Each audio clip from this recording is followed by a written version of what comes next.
From Vandenberg Air Force Base in California, this is Delta Launch Control at T-minus 1 hour, 41 minutes, 13 seconds and counting. Our launch countdown is underway at Space Launch Complex 2 at Vandenberg Air Force Base. And with our built-in holes, we're slightly more than 2 hours away from the launch of the Orbiting Carbon Observatory 2 spacecraft, also called OCO-2. It is NASA's first mission dedicated to studying atmospheric carbon dioxide, the leading human-produced greenhouse gas driving changes in Earth's climate. OCO-2 will provide a new tool for understanding the human and natural sources of carbon dioxide emissions and the so-called natural sinks that absorb carbon dioxide and help control its buildup. The observatory will measure the global geographic distribution of these sources and sinks and study their changes over time. The spacecraft's final circular orbit will be 438 nautical miles at an inclination of 98.2 degrees. It is in a circular polar orbit, circling the Earth every 99 minutes. Our countdown is going smoothly, and we're not working any issues in the countdown at this time. We're going to look briefly at some video of the rollback of the mobile service tower, the gantry, as it moved back away from the Delta II at about 8:15 Pacific time this evening.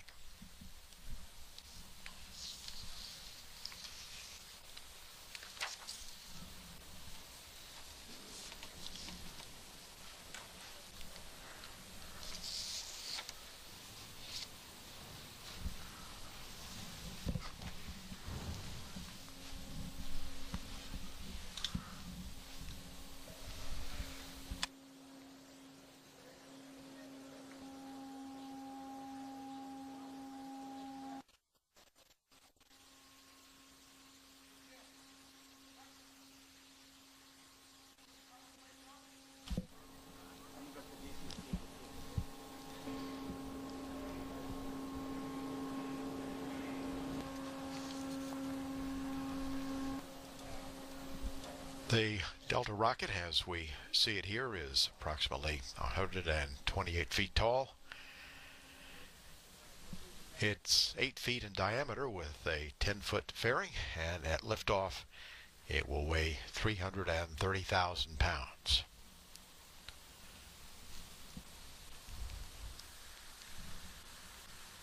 It has 3 strap-on solid rocket boosters that will ignite at liftoff.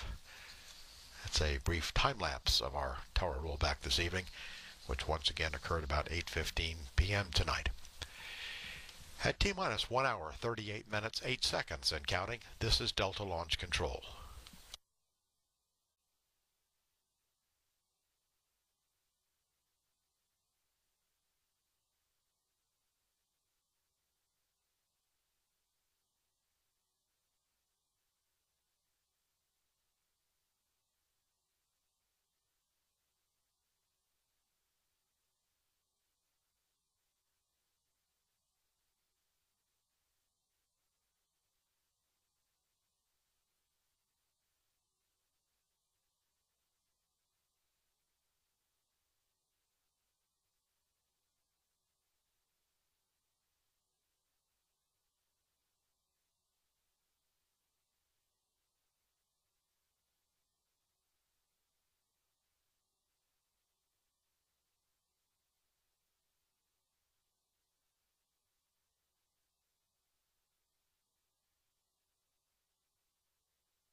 This is Delta Launch Control, T-minus 1 hour, 36 minutes, 23 seconds and counting. We're standing by now in just a few moments for a launch weather briefing from Lieutenant Joseph Round, our launch weather officer tonight, who will give us a weather briefing on the conditions for loading our cryogenic liquid oxygen aboard the Delta II first stage.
T-minus 95 minutes.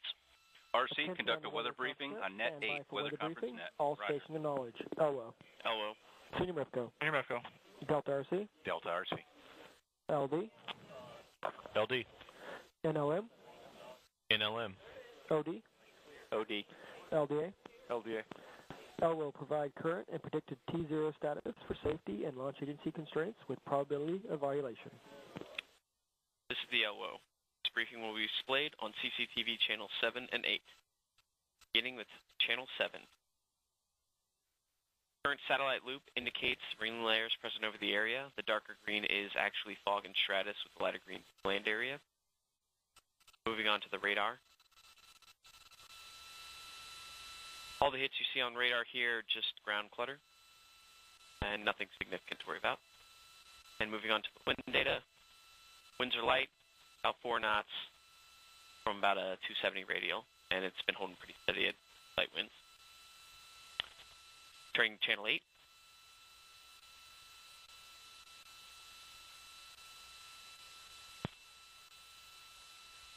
There are no watches, warnings, or advisories issued at this time. We are green for all range safety launch commit criteria, POV of 0% at T-minus 0, and also for the 24-hour scrub forecast. We are also green for all launch agency constraints, T-minus 0, 0% POV, as well as scrub forecast, and proton flux is still at background levels.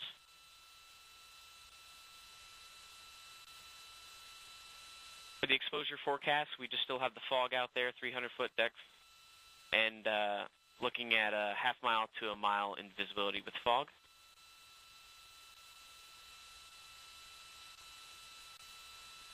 For the launch forecast, similar conditions, just some thickening of the rain layer, so picking up a little bit of light drizzle, but again, nothing approaching launch agency constraints, just a little bit of accumulated moisture. So the overall probability of violation is 0% with no constraints of concern. And for the 24-hour scrub forecast, looking at slightly improved conditions, visibility 1 to 2 miles, 500-foot deck stratus, still picking up the light drizzle, but again, nothing that looks to highlight constraints if we do have scrub. So 0% POV for the 24-hour scrub forecast as well, with no areas of constraint. And this concludes my briefing.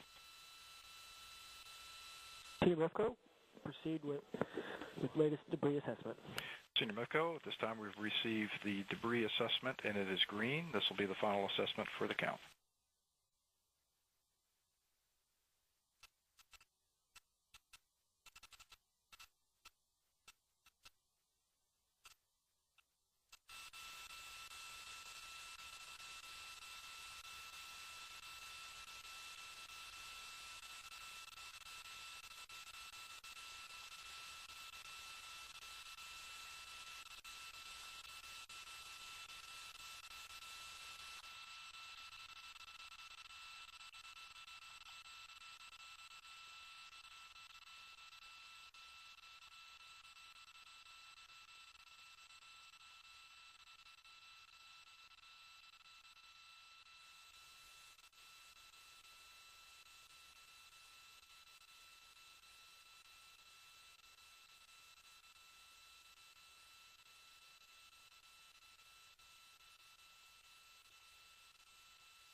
T-minus 90 minutes, L-minus 2 hours. At this time, we'll perform the L-minus 2-hour hold authority comm checks. NSC. NSC reads you loud and clear. Read you loud and clear. STC.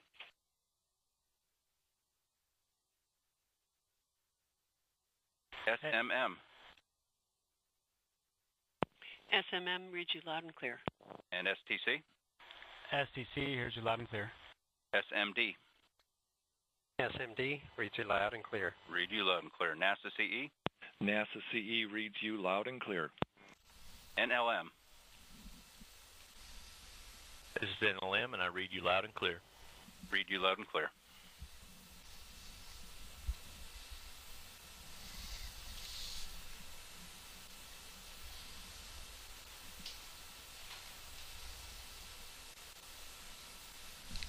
Let's go. What, are we waiting on something?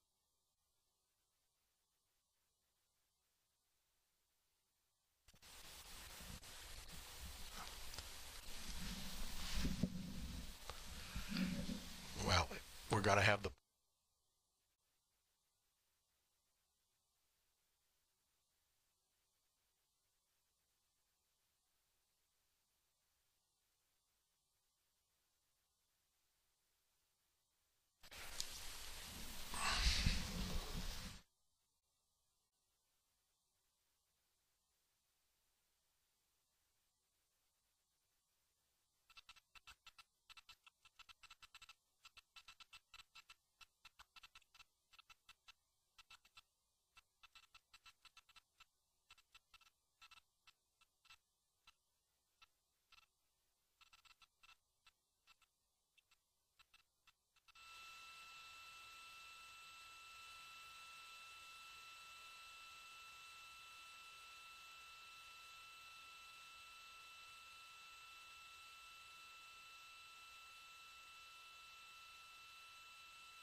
And attention all stations, this is the NLM on the NLM net.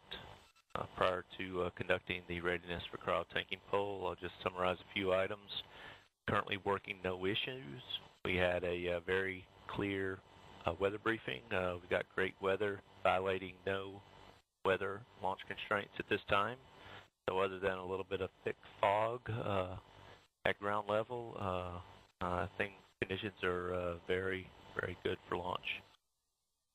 I briefed earlier that there are no COLA closures for the entire launch window, so our entire 30-second window is available to us. So we will continue to target the beginning of that window at 09:56:44. I'd now like to conduct the readiness for cryo tanking poll, and I'll begin with NASA CE. NASA CE, go. SMA. SMA's go. SMD. SMD is go. NASA MEM. NASA MEM is go. Copy. NAM. NAM's ready.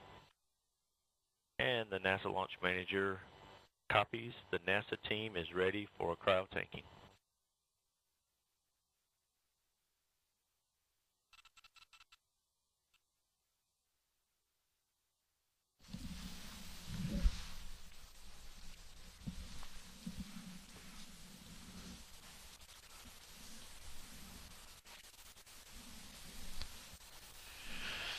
This is Delta Launch Control, T-minus 1 hour, 25 minutes, 27 seconds, and counting. We've just heard our NASA launch manager, Tim Dunn, give a go for beginning our cryogenic tanking activities today. All our activities continue for an all-time liftoff. And here, joining us now, is David Crisp. He is the OCO-2 science team leader from the Jet Propulsion Laboratory in Pasadena, California. And we'd like to ask David Crisp some questions, and starting a little bit about what the mission objectives are. Why is this mission important, and why should people be particularly interested in what we're going to learn from it? Okay, the Orbiting Carbon Observatory 2 is NASA's first mission designed specifically to make measurements of atmospheric carbon dioxide with the kind of spatial resolution, coverage, and also the precision needed to look for those sources that are emitting carbon dioxide into our atmosphere, and also those natural processes that are currently absorbing over half the carbon dioxide that human activities are currently emitting into our atmosphere. So this is a really important mission. It'll give us an opportunity to measure this very important trace gas in our atmosphere to the extent really needed to understand its distribution. So what do we hope to learn, and how much might we know already that OCO-2 would build upon? Well, let's go ahead and roll the first video, and we'll learn a little bit about the carbon cycle and the release of carbon dioxide into our atmosphere and absorption by things like plants. We all learned in grade school that plants absorb carbon dioxide from the atmosphere as well as sunlight to actually form all of the leaves and stems and roots of the plant. These parts of the plant during the fall and the winter, of course, the tree actually loses its leaves and they begin to decompose, and then they'll re-release a lot of their carbon dioxide back into the atmosphere. And this happens every year, so that spring and the summer we actually the plants actually absorb so much carbon dioxide that they actually reduce the atmospheric concentration by a couple of %, which is measurable, and we've been measuring this very carefully now for over 50 years from a number of sites around the Earth.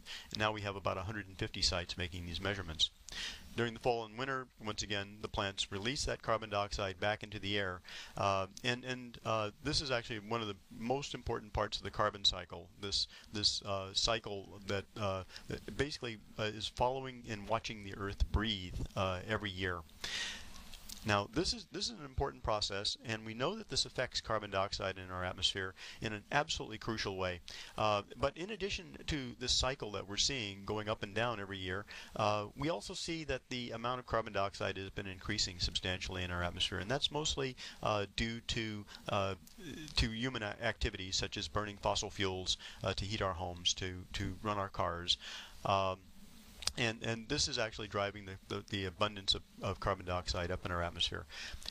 The other interesting part of this, and the really fascinating part of this, is that over half of the carbon dioxide that we are emitting by these processes is now being absorbed by the oceans and by the land biosphere, by these plants on land. And we need to find those processes, and we need many more measurements than we currently have to do that. Well, how does OCO-2 fit in with the other satellites that are on orbit that are all part of this, almost like a constellation? Let's go ahead and show the graphic. OCO-2 will fit at the front of something called the Afternoon Constellation, a constellation of 6 satellites that will be flying together to measure a whole host of things going on the Earth. Carbon dioxide will be measured by OCO-2, weather and climate processes, also the spatial distribution of green plants by the Aqua satellite, clouds and aerosols by the CloudSat and Calypso satellite, and then stratospheric trace gases like ozone and also tropospheric trace gases and air quality processes by the Terra satellite, or the Aura satellite at the end. So all of these satellites are working together to give us a much clearer picture of these processes on the Earth. Well, David, thank you very much. And I think as soon as we have this spacecraft observatory operating on orbit, and that's going to take about how long before you'll be getting science data back? We expect that the satellite initially goes into an orbit that's a little lower than this constellation, and then we rise into that orbit. That takes about 6 weeks, and by that time we'll have all the instruments turned on, and we'll start actually looking at the Earth. It then will take us about 90 days to calibrate that data and make sure we understand the measurements before we start distributing this to the science community. Well, David, thank you very much. And we're now at 1 hour 20 minutes 13 seconds and counting. This is Delta Launch Control.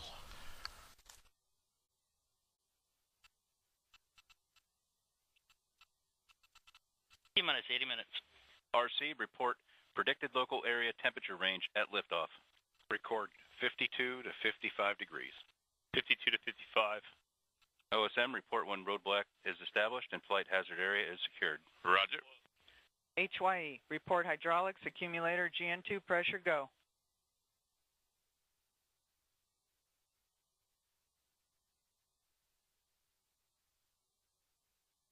Accumulator pressures go.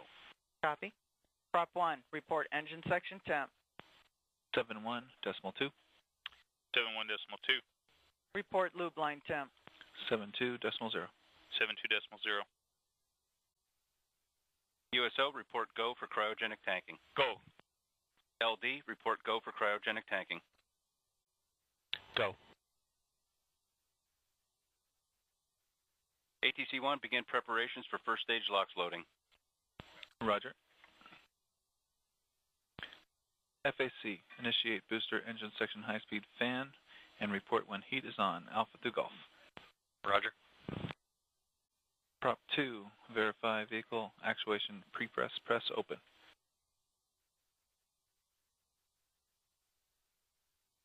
It's open. Prop 1, monitor engine reg pressure during LOX loading. Roger. Prop 2, verify PSD purge systems as follows. PSD purge press open. Open. Verify PSD purge pressure is 400 plus or minus 25 psig. Have 388 verified. PSD purge press closed. Closed. PSD purge line vent open. Open. Verify PSD purge pressure vented. Verified. PSD purge line vent closed. Closed. Prop 2, verify the following LOX valve positions. Storage tank press closed. Closed. Storage tank vent open. Open. Fine load closed. Closed. Rapid load closed. Closed. Debris open. Open. Vehicle fill and drain closed. Closed. Dump closed. Closed. Umbilical purge closed. Closed.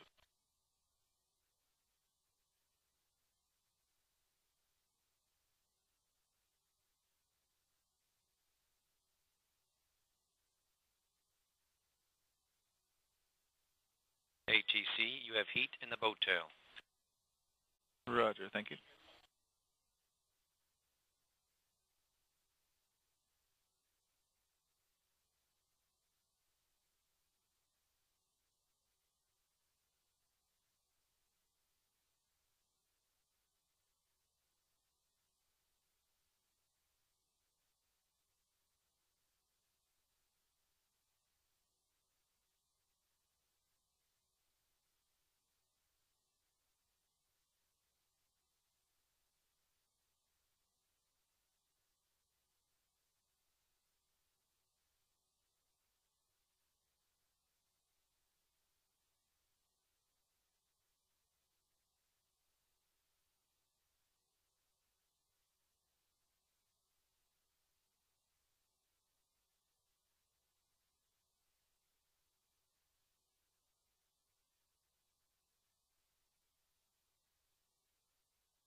T-minus 75 minutes. ATC-1, begin LOX loading. Roger. We'll observe the note and then pick up on page 84. Prop 1, vehicle LOX tank vent open. Open. Timer, time LOX flow from fine load valve open to 100% LOX. Roger. Announce time at 1 minute intervals. Roger. We'll observe the 2 cautions in the note. Prop 2, vehicle LOX fill and drain open. Fill and drain open. Prop 2, LOX debris open. Debris is open. LOX storage tank vent closed.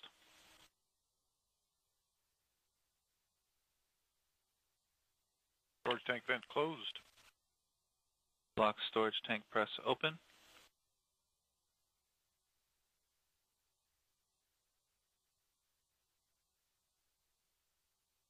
Storage tank press is open. When storage tank pressure increases to 50 plus or minus 5, LOX fine load open and LOX rapid load open. Roger.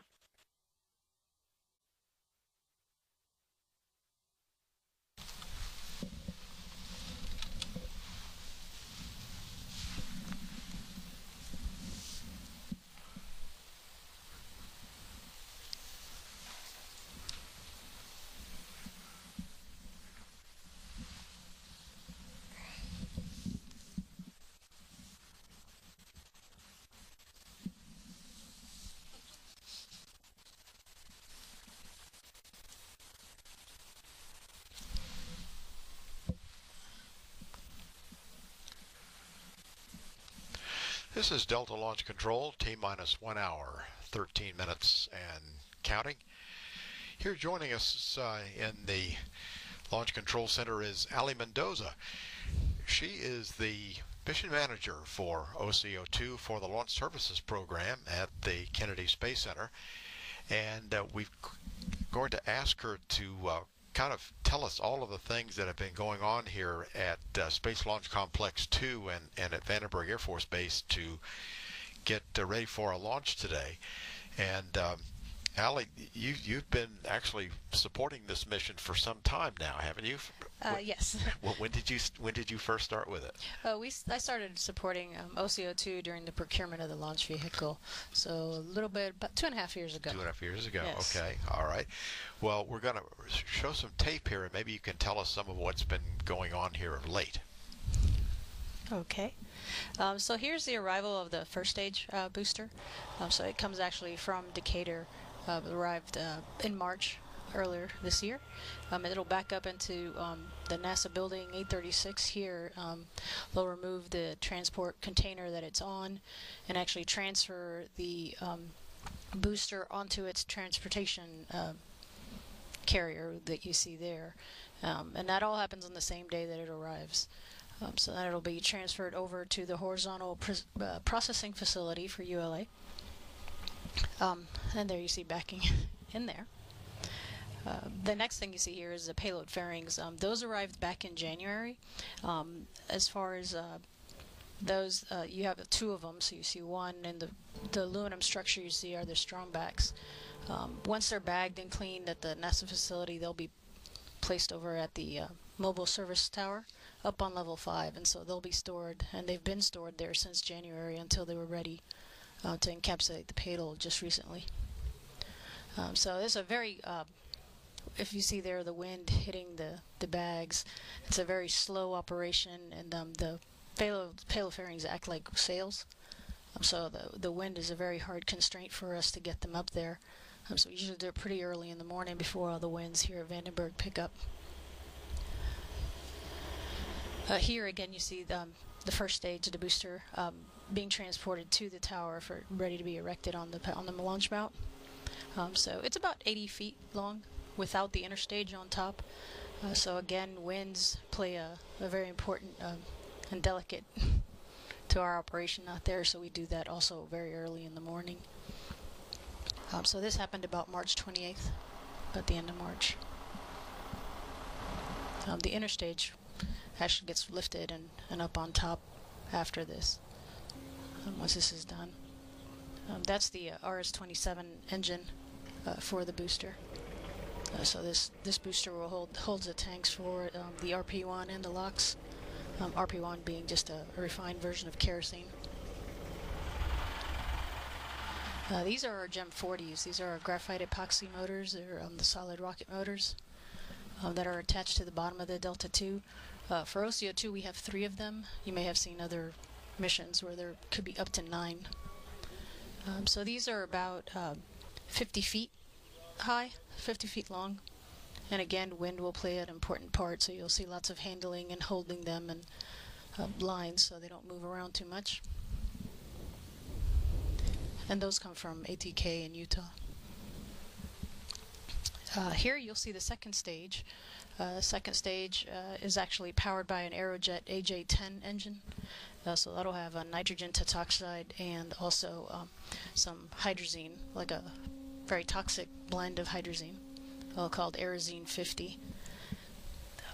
Actually, in order to install the second stage, the mobile service tower is actually moved away from the launch tower, and it's stored up in an area called the green room. And then it'll be lifted over and mounted onto the rocket. What we're seeing here is actually the spacecraft inside of the transportation canister. So this is, again, a very delicate operation with the wind, so we do it very early in the morning. You can see the fog, the Vandenberg fog.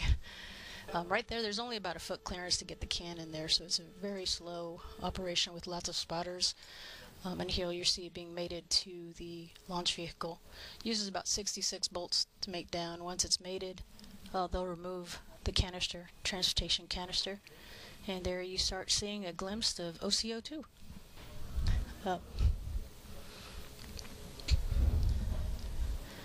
So here you'll see half of the fairing, half of the section of a payload fairing attached already. Those arrived here early in January, but stored that you saw previously. And so this is a very slow operation. The techs are very careful to make sure they don't get anywhere near the spacecraft. On OCO-2 it's pretty simple. We had a lot of extra space, so it's pretty easy. The fairing actually is put together by about 440 fasteners. You'll see a few of them right there that the techs are inspecting. Then they'll once everything's tight, they'll remove those strong backs off the side, which is what they're doing here. It was pretty exciting with the techs in the high bay. You know, a lot of these techs hadn't worked a Delta II in a while, so most of them had moved over to Delta IV and Atlas V programs, so they were really excited and to be back on a Delta II and launching for OCO-2. What's probably the thing you're looking forward to the most here in this countdown and part of this launch today? The whole event is exciting. I mean, so from T0 to lift off, definitely we'll want to see the spacecraft separate and actually deploy their solar arrays and start getting good science. I mean, all in all, it'll be a good morning. Well, Allie, thank you very much for coming down and telling us what we've done to get this vehicle ready to fly. We're at T-minus 1 hour, 6 minutes, 13 seconds, and counting. This is Delta Launch Control.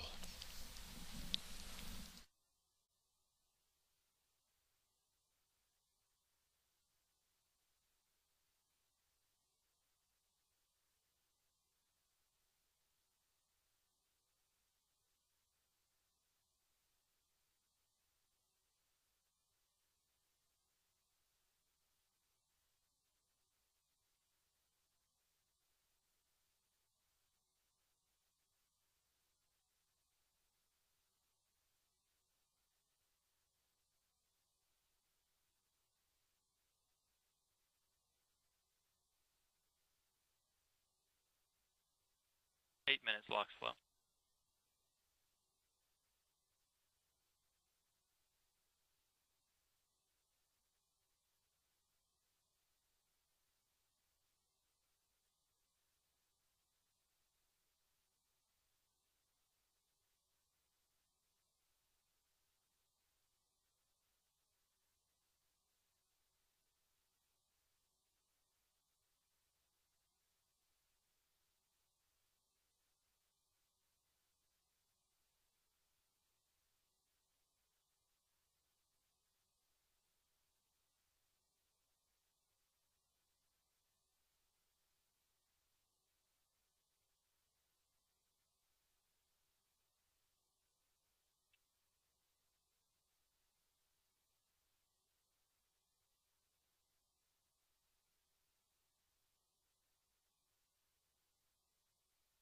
minutes, LOX flow.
Minutes, LOX.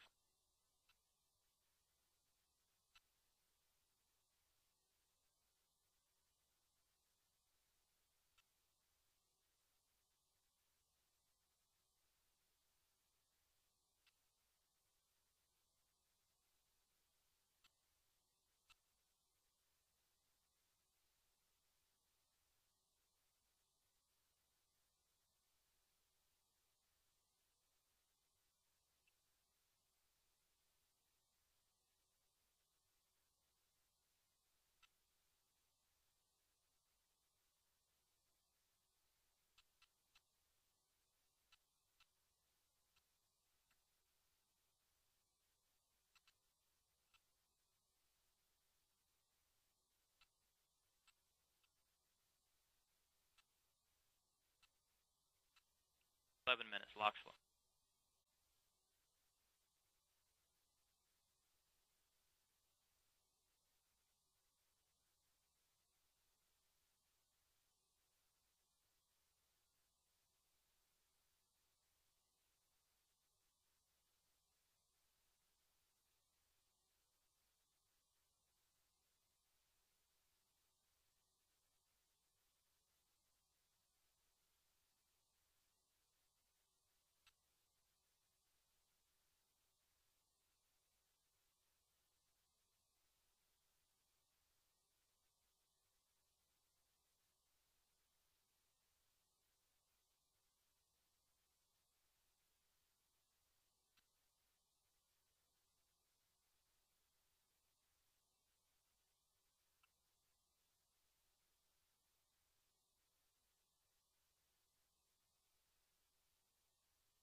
Minutes, LOX flow.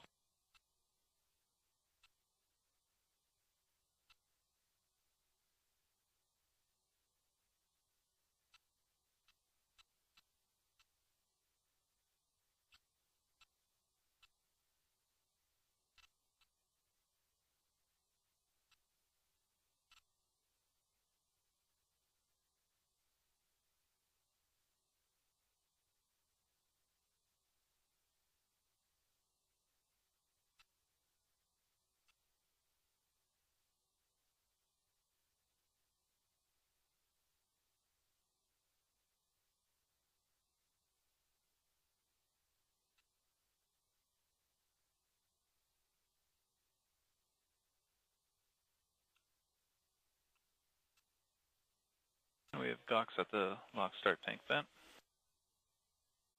13 minutes, LOX flow.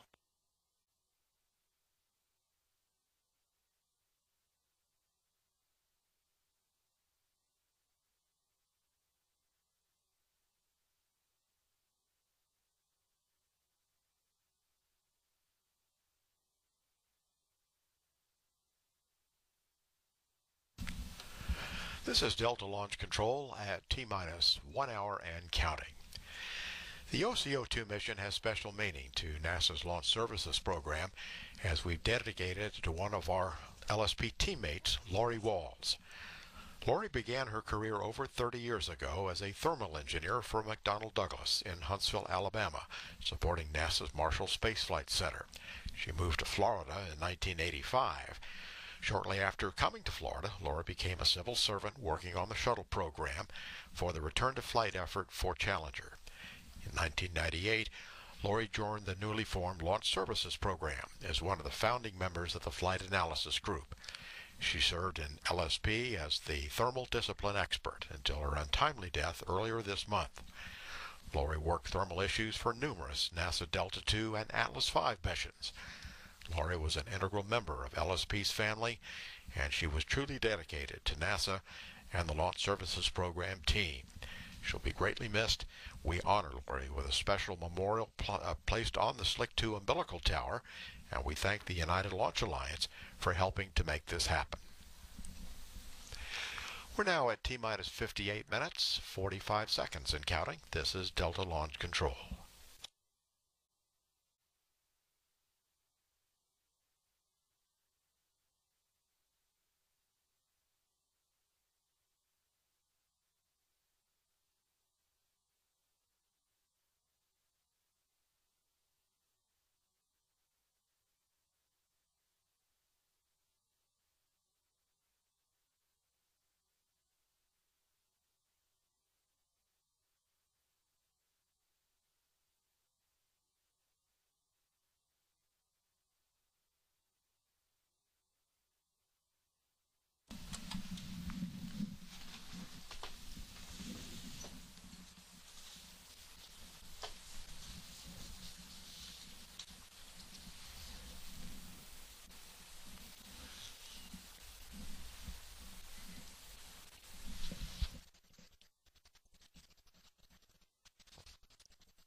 This is Delta Launch Control, T-minus 57 minutes, 33 seconds and counting. Joining us now is Vern Thorpe. He is the Program Manager for United Launch Alliance Forward NASA Missions. And Vern is going to talk us through some of the flight events of the Delta II after we have the liftoff coming up here in an hour or so. Vern, welcome, and if you could tell us a little bit about what we're going to be seeing as the Delta II lifts off through the fog. Thanks, George. Yeah, we've actually got a video that I can narrate. It'll give you a preview of some of the events that we're going to see this morning. This is a picture of the same configuration Delta II that we're using for the OCO-2 launch tonight. It's a 7320 configuration with a 10-foot composite payload fairing. And when the vehicle lifts off, as you see here, we probably won't be able to see it for very long because of the marine layer. But that initial phase of flight, up until SRB burnout, will last a little over a minute. Shortly over a minute into flight, the three solid rocket boosters that you see there will burn out, and then for range safety reasons, we'll hang on to them for about another 30 seconds, and we'll jettison them at 99 seconds into flight. That will be coming up here in a moment. Once we jettison those three SRBs, the core stage will continue to burn for a little over 4 minutes, about 4 minutes and 24 seconds. At that point, we will have used up all the fuel in the first stage. We will separate the second stage from the first stage. You see that happening right here, and then we will begin the first of 2 engine burns required to put the OCO-2 satellite into its required orbit. That first engine burn will last about 5 minutes and 40 seconds, and then we'll go into a 40-minute park orbit, and then we'll do a short second burn, about 12 seconds, and that will place it into the required orbit, and then we'll separate the spacecraft as you see here. Now, after we complete the primary mission, which will take not quite an hour, we'll be separating the spacecraft about 56 minutes after liftoff. The upper stage will actually do a series of 2 additional burns. That'll take place over the next hour, and then that will put the upper stage into a safe storage orbit so that it won't interfere with the satellite, either OCO-2 or any other satellites that are up there. Well, Vern, this is a busy year for United Launch Alliance, and if you combine what we've got here at Vandenberg Air Force Base plus back at Cape Canaveral, how many missions does this create for you this year? So this year, United Launch Alliance has 15 missions scheduled, and OCO-2 will actually be our 7th mission of the year. Of those 15 missions, we're doing 5 of them here at Vandenberg. 3 of the missions this year will be for the NASA Launch Services Program. 2 of those will be Delta IIs out of Vandenberg. And the other one was actually earlier this year, the TDRS-L mission. And then we're actually doing a 4th mission for NASA this year as well. It's not for LSP, but it's for the Human Exploration Program. And that is a Delta IV Heavy out of Cape Canaveral, and that will be used for a test flight of the Orion capsule as part of the exploration program. So you're right, George. It's a very busy year for us. What was the reaction of the team when they heard that the Delta II was coming back online out here at Vandenberg? Well, everybody was very happy. You know, this week as we've gone through our final readiness reviews, I think you've heard a lot of people talk about their emotional attachment to Delta II. It's a workhorse that's been around for decades. Everybody seems to love it. It's been a very successful vehicle. It's launched a lot of NASA science missions. In fact, OCO-2 will be the 51st time that NASA has flown on Delta II. And in addition to being the 51st NASA launch on a Delta II, this will be, I think, the 84th mission for United Launch Alliance over the last 7.5 years. Well, Vern, thank you very much, and we're looking forward to liftoff, and of course our next Delta II coming up later this fall. That's right, the SMAP mission. We're at T-minus 53 minutes and counting. This is Delta Launch Control. Okay, thanks, George.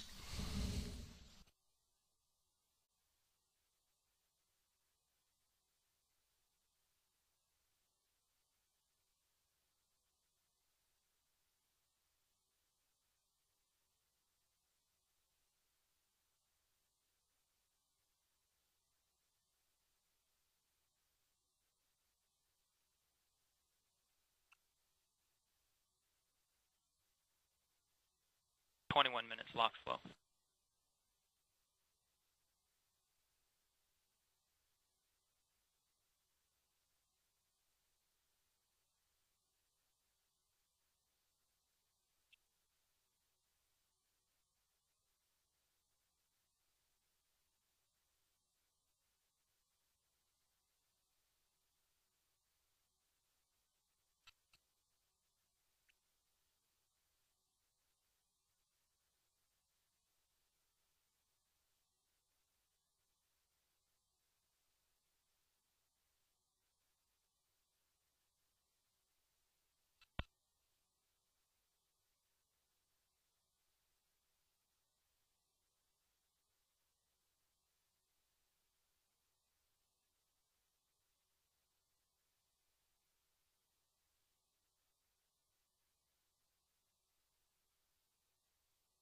Minutes LOX flow.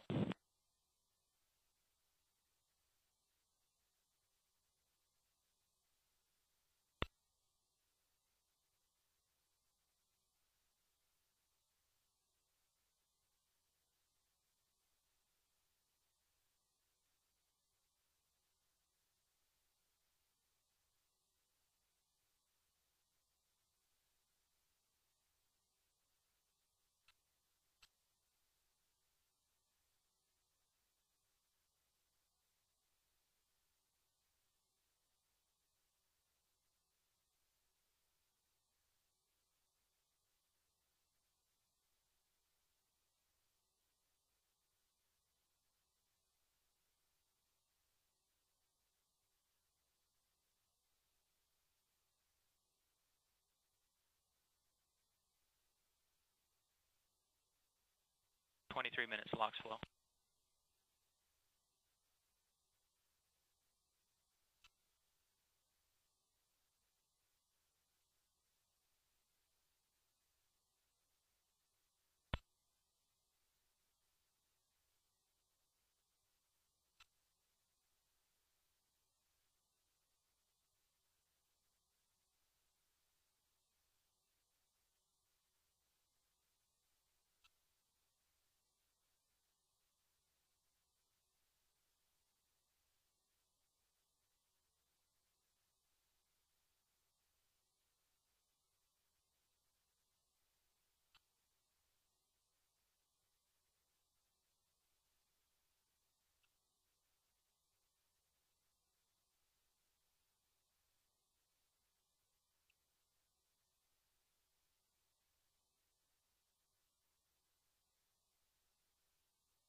more minutes lock.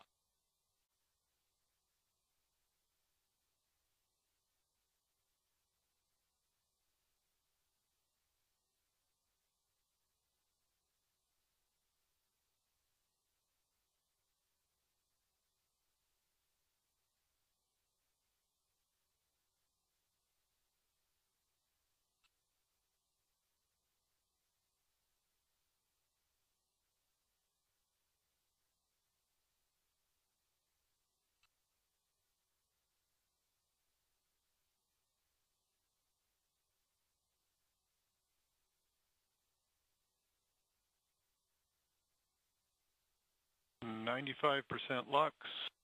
Rapid load is closed. Prop 2, report 99% LOX float switch pickup. Roger.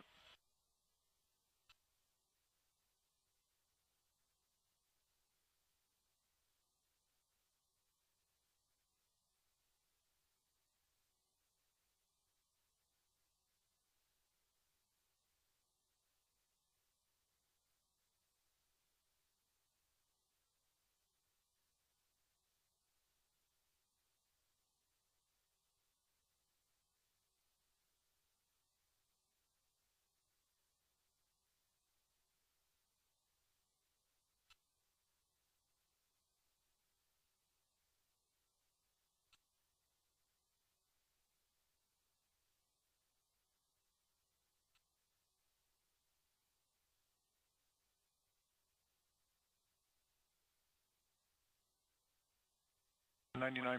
LOX flow. Prop 2, report 100% LOX float switch pickup, and at 100% LOX fine load closed. Roger.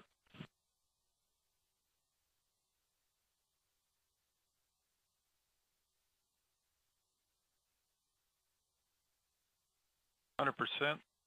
Fine load is closed. Timer at 100%, report LOX flow time to 100%. Time is 26 minutes, 19 seconds. UTC 083937. 26 minutes, 19 seconds, 083937.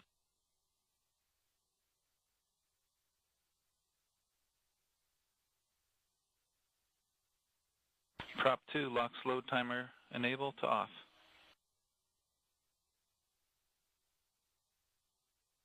Timer off. Maintain LOX storage tank pressure through launch. Roger.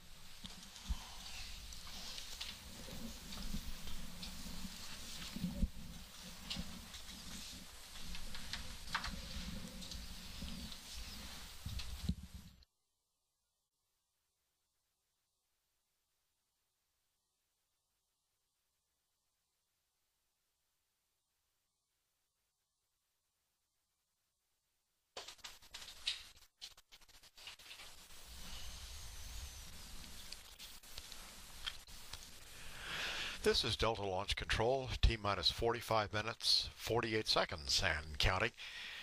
Joining us now is Ralph Basilio. He is the project manager from the Jet Propulsion Laboratory for the OCO-2 spacecraft, and we've had something about how the Delta II rocket has gone together with Ellie Mendoza, and then Vern Thorpe has talked us through the flight events.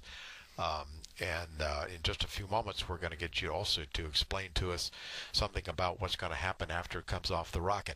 But first, here's some video of what we had done to get OCO-2 ready to fly, and maybe Ralph, if you could talk us through what we're seeing and tell us a little bit about the story of what's been going on to get OCO-2 ready to go. Okay. This is film footage of the OCO-2 observatory arriving here at Vandenberg Air Force Base on California's central coast. You can see here the transporter is now located inside of the high bay or in the airlock facility. And the container housing the observatory is now being lifted away slowly, and you can see the bag actually encapsulating the observatory. The bag is there basically to provide a contamination control barrier, make sure that the observatory doesn't look at any particulates or violate any contamination control related constraints. And you can see here the bag is now being lifted off, exposing the observatory. And after a series of activities that we completed after arrival here, including fueling the observatory, we loaded about 45 kilograms of hydrazine propellant. The observatory was prepared for mating with the launch vehicle payload stack. The payload stack basically consists of a number of cylinders, and at the bottom of these cylinders there's what we call a payload isolation system. Basically it's a shock absorber for this relatively low mass or lightweight observatory. The observatory itself weighs about 990 pounds, and you can see here the observatory now being hoisted into place above the payload stack, and you can just see, barely visible, the compression springs. Now these springs will be used to push the observatory away from the launch vehicle's second stage at a predetermined time, and that time will be about 56 minutes after the launch itself. And you can see here the observatory is now resting on top of this payload stack, and once it's in place, it's secured with a clamp band, and this clamp band mechanism is the only thing really holding the observatory to the payload stack. And in the background you see the observatory, and in the foreground a number of technicians are getting ready to encapsulate the observatory with what we call a can. This can is really just used for transportation purposes.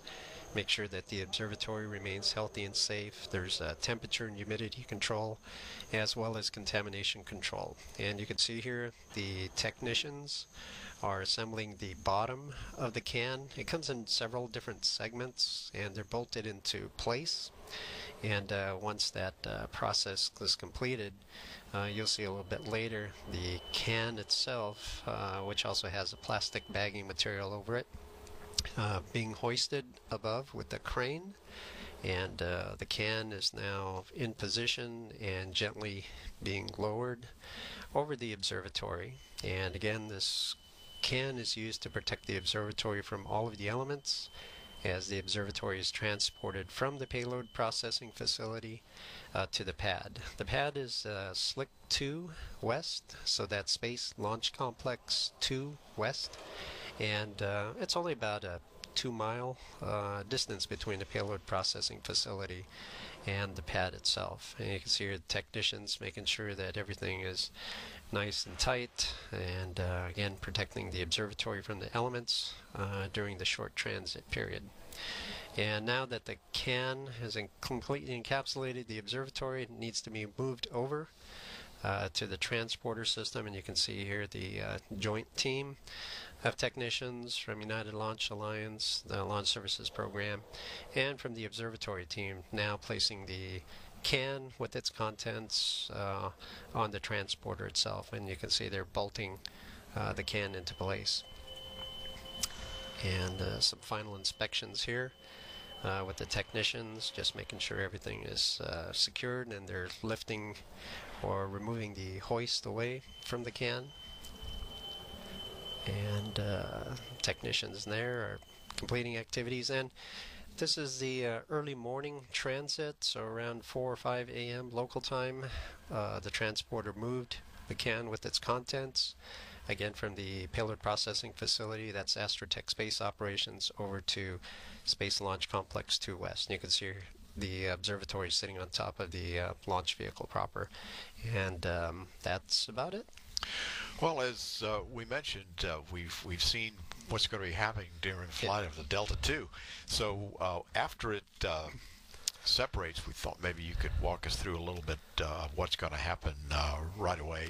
Of course, an important moment for the team is going to be when the fairing comes off, and then we'll have the separation, and then things really start to happen. So if we could roll that video, and Ralph, tell us what we're seeing. Sure. We have a simple animation here. As George correctly pointed out here, one of the first milestones is separation or jettison of the payload fairing. That occurs about 5 minutes after the launch itself. And after a relatively long unpowered cruise phase, the observatory will separate from the launch vehicle second stage. deluge. And we hope to be able to capture the separation event with a forward-facing camera that's mounted on the launch vehicle's second stage.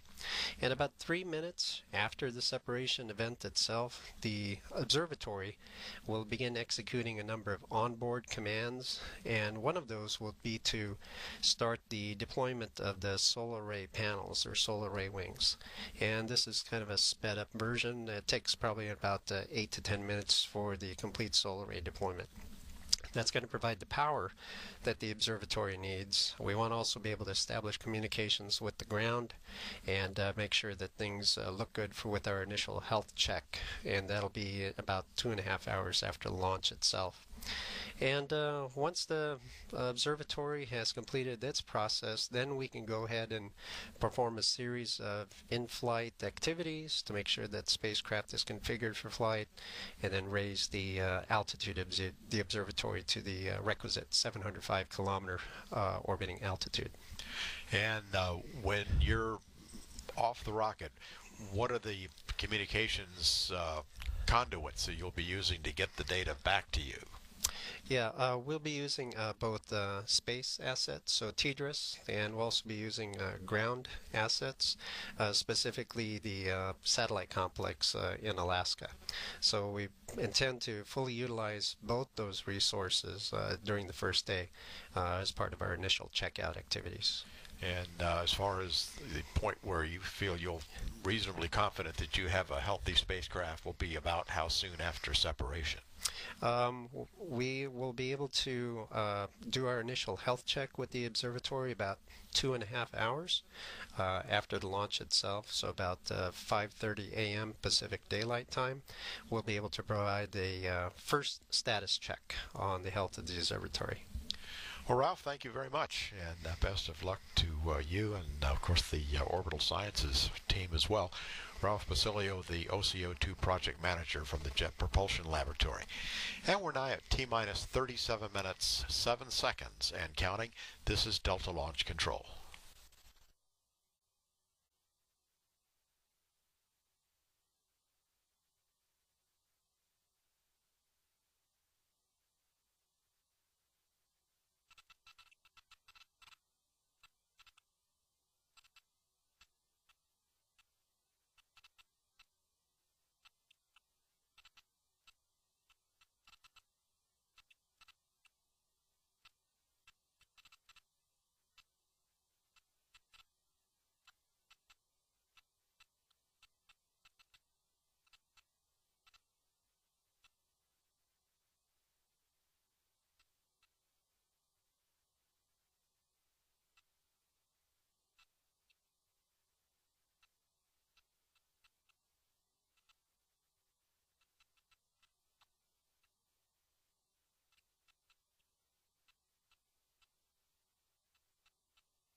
T-minus 36 minutes. SSC, CRD 1 and 2, external power on. On. Verify ADS 1 and 2 safe. Safe. TM2, verify CRD self-test received and removed. Received and removed. SSC, report CRD battery voltages. Alpha 32.0. 32.0. Bravo 32.1. 32.1. TM2, report CRD AGC voltages. CRD1 4.7. 4.7. CRD2 4.8. 4.8. Report CRD EED ohms. CRD1 27.7. 27.7. CRD2 27.5. 27.5. TM2, obtain CRD external data trend. Roger. FAC, report guidance section temp. 71 degrees F. 71 degrees F. TM2, report CRD number 1 battery temp. 99.4. 99.4. 96.4. 96.4. MIFCO report range ready for CRD checks. Range ready.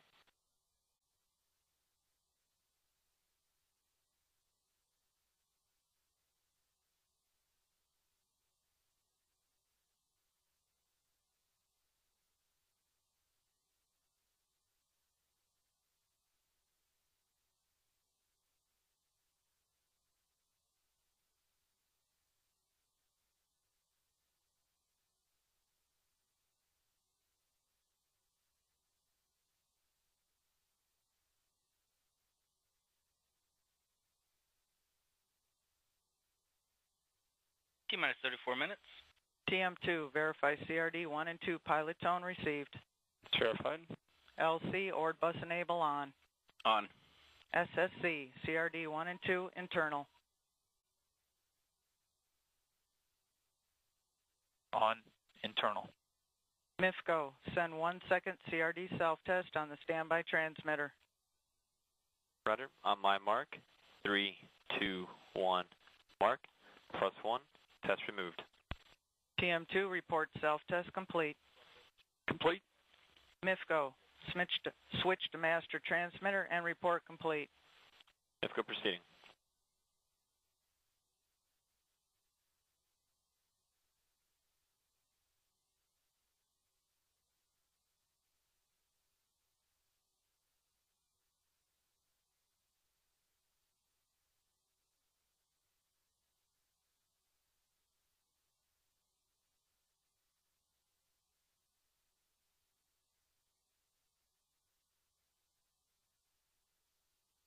And this is the MIFCO. You have the primary transmitter with pilot tone. Copy. Send 1 second CRD self-test. Copy. On my mark. 3, 2, 1, mark. +1, test removed. TM2, report self-test complete. Complete. Obtain CRD internal data trend. Roger. SSC, report CRD battery voltages. For Alpha and Bravo, please record 31.7. 31.7. SSC, perform CRD external transfer. Active.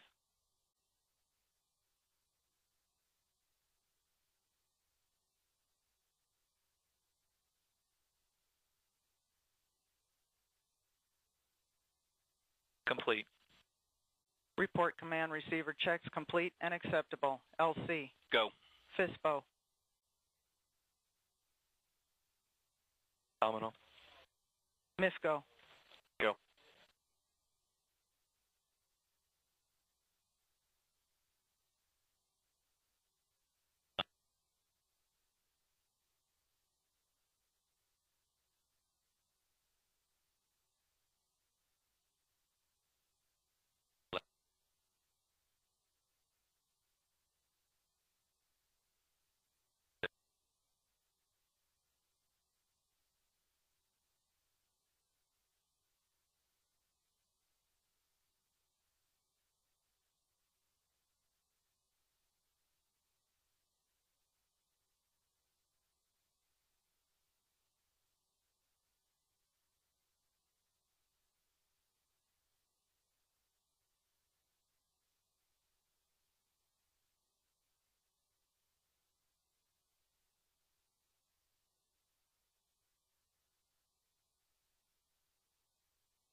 This is Delta Launch Control, T-minus 30 minutes, 45 seconds and counting. We've just heard the range safety systems checks being completed with the Air Force 30th Space Wing Western Range. The fueling of the rocket had been completed just prior to the start of the range safety systems checks, and that fueling went completely nominally. There have not been any issues during our fueling operations at all. Range safety system checks have been nominal, so the next thing that will be coming up at T-minus 26 minutes is a steering check of the engines on the second stage and on the first stage. We'll start first with the second stage, then down to the first stage. These are called the engine slews, and that will be coming up at T-minus 26 minutes. We're now at T-minus 29 minutes, 52 seconds and counting. This is Delta Launch Control.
This is Delta Launch Control, T-minus 27 minutes and counting. We're standing by now for the gimbal checks of the engines.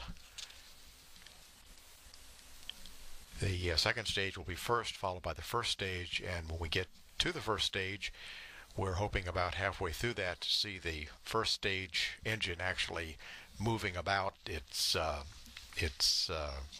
range of travel.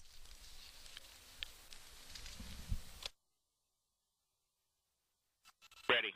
Clam 2. Ready.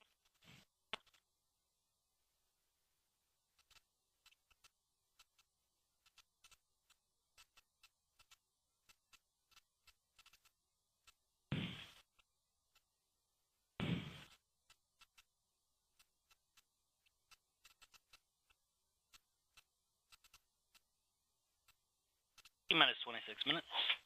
HYE, report second stage hydraulic return pressure. 65 psia. TM2, activate record on change for jet response list as follows. Activated. FMA, in RIFCOM, set up for flight slews. Roger. SSC, hydraulic external power on. On external. Hydraulics internal.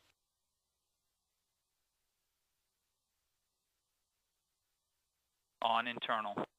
Timer, report second stage hydraulic pump turn on time.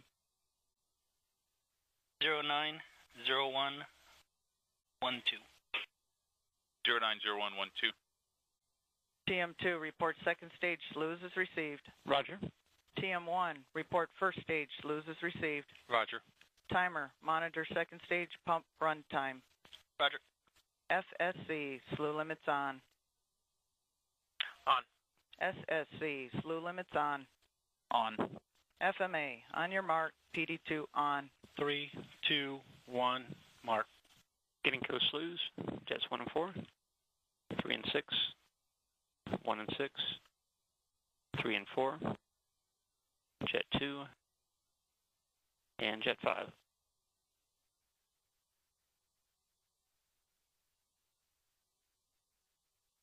Second stage engine is pitching up.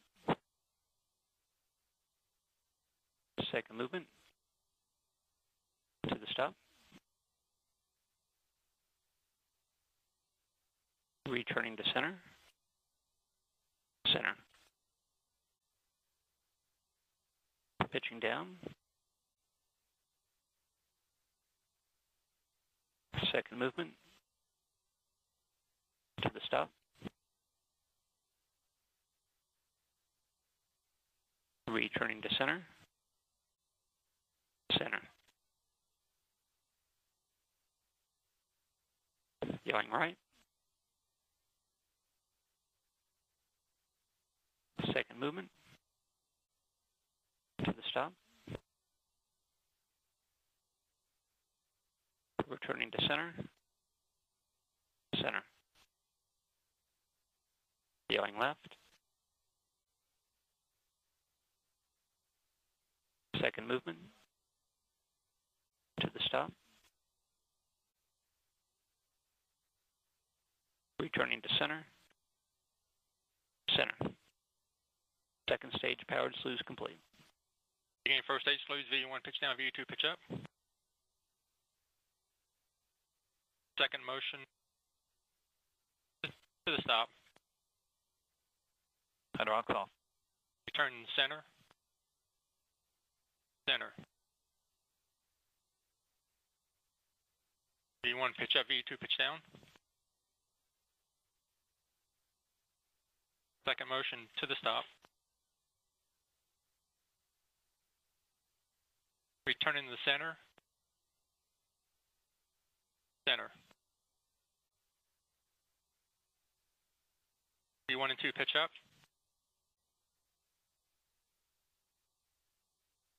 Second motion to the stop.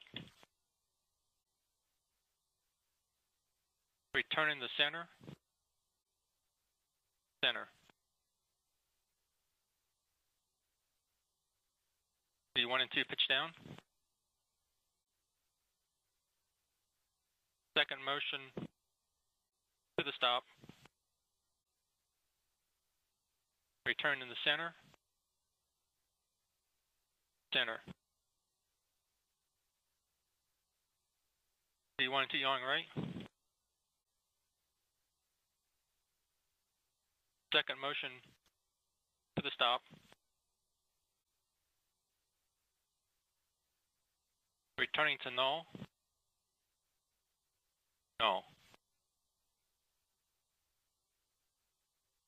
V2 yawing left. Second motion to the stop. Returning to null. Null. V1 pitch down, V2 pitch up. Second motion to the stop. Returning to center. Center. V1 pitch up, V2 pitch down. Second motion to the stop. Returning to center. Center. Main engine pitching up.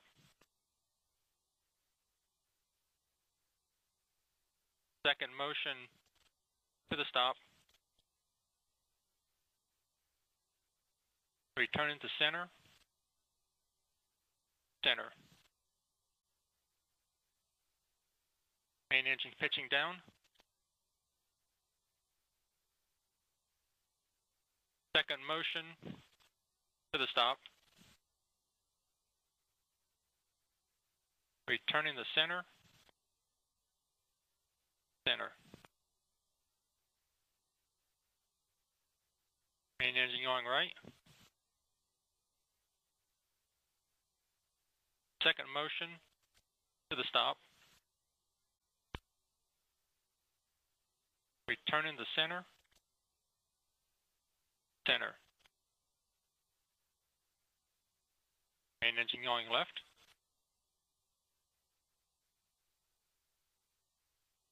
Second motion to the stop. Returning to center. Center. First stage slew is complete. P2 off. FSC, slew limits off. Off. Timer, report second stage hydraulic pump turn off time. 090348. 090348. HYE, report second stage bleed down time. 14.7. 14.7. TM2, deactivate record on change. Deactivated. GE, slew charts to 1 mil. 1 mil. SYS, disable alarms and average limits for data link checks. Roger. SYS, NASA TM, DST, perform data link checks and report complete. Roger. SYS, after completion of data checks, enable alarms and average limits and report complete. Roger.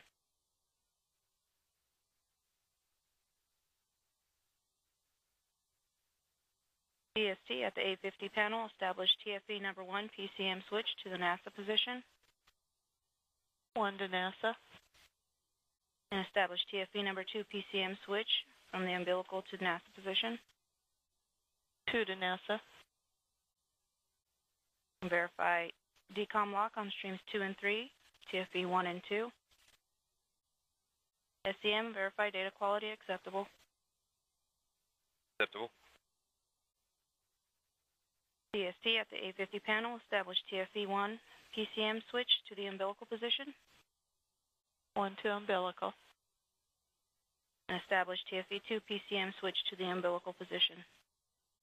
2 to umbilical. I can verify decom lock on streams 2 and 3 on TFE 1 and 2. DST on the TMS patch panel A49, move patch first stage PCM J54 to first stage PCM from NASA J58. That's complete.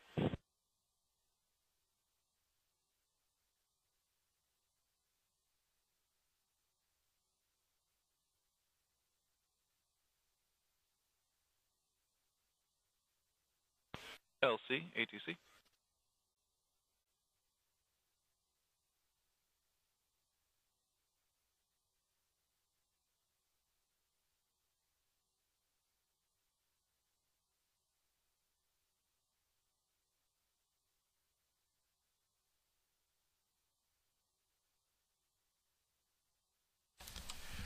This is Delta Launch Control, T-minus 16 minutes, 28 seconds and counting. We're standing by to go into a planned built-in hold at T-minus 15. That'll be a 20-minute built-in hold, and that will allow the launch team to do any catch-up that they may need to be doing or working any issues. But right now there appears to be neither. They are right on schedule and no issues are in work. But we will be going into that 20-minute hold in about 1 minute. Water system manifold pressure. 171. Launch window this morning opens at 2:56:44 a.m. and is 30 seconds in duration. If needed, there is another launch opportunity available on the Western Range tomorrow that opens just 21 seconds earlier. Again, it's a 30-second launch window.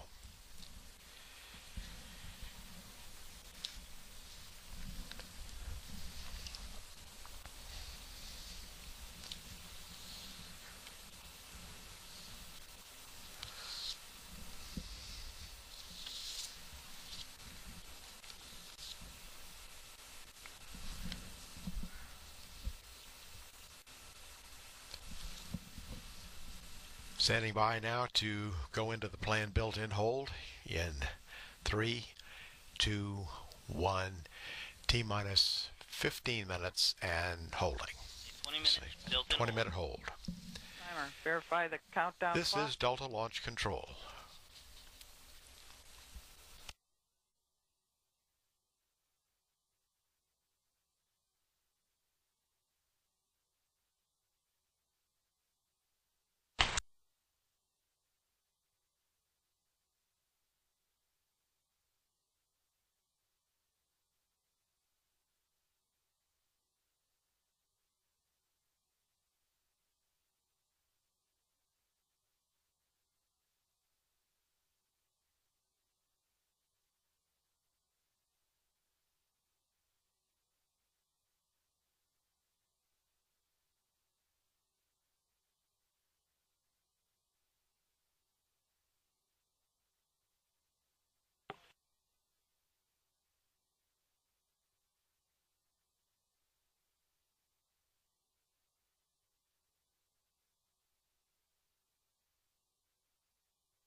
This is Delta Launch Control, T-minus 15 minutes and holding.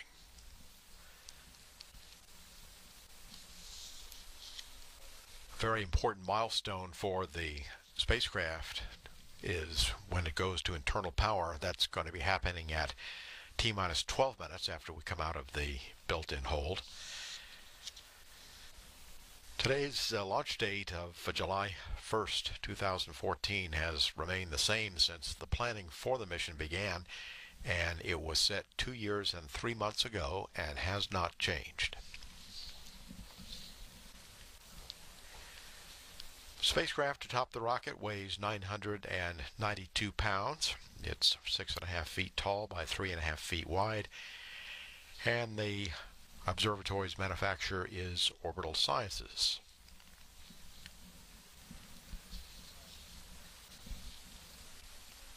This is NASA's 51st flight on a Delta II. NASA's first Delta launch from Vandenberg was TOS-A on October 2nd, 1966.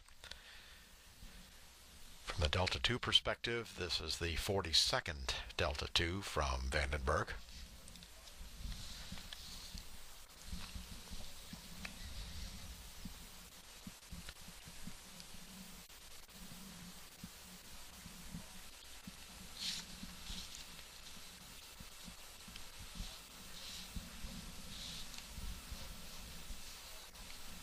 Once we have spacecraft separation, which will occur above the Heart-of-Beastock tracking station, we will also be getting data through the Tracking and Data Relay satellite. The Heart-of-Beastock station is the station that will be providing us the video of spacecraft separation. However, at that time, the OCO-2 spacecraft will be pointing right into the sun, so we do expect that the image could be somewhat washed out, but nonetheless it will confirm what we're looking to see. Weather briefing. And currently we're... Heart-of-Beastock Station is a South African National Space Agency ground station that provides tracking and data acquisition services for many international launch users. Heart-of-Beastock has a network of tracking antennas that range in size from 30 feet in diameter to 44 feet, with S-band, Ku-band, Ka-band, and C-band capability, the complete range. So Heart-of-Beastock can meet most ground station tracking requirements, and NASA has used it many times in the past.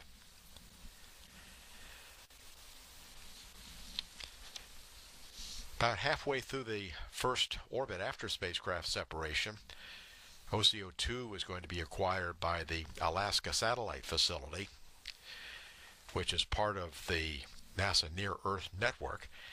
It has a 36-foot antenna located near Fairbanks. And we have a backup station for the Near-Earth Network as well, which is at Wallops Island in Virginia.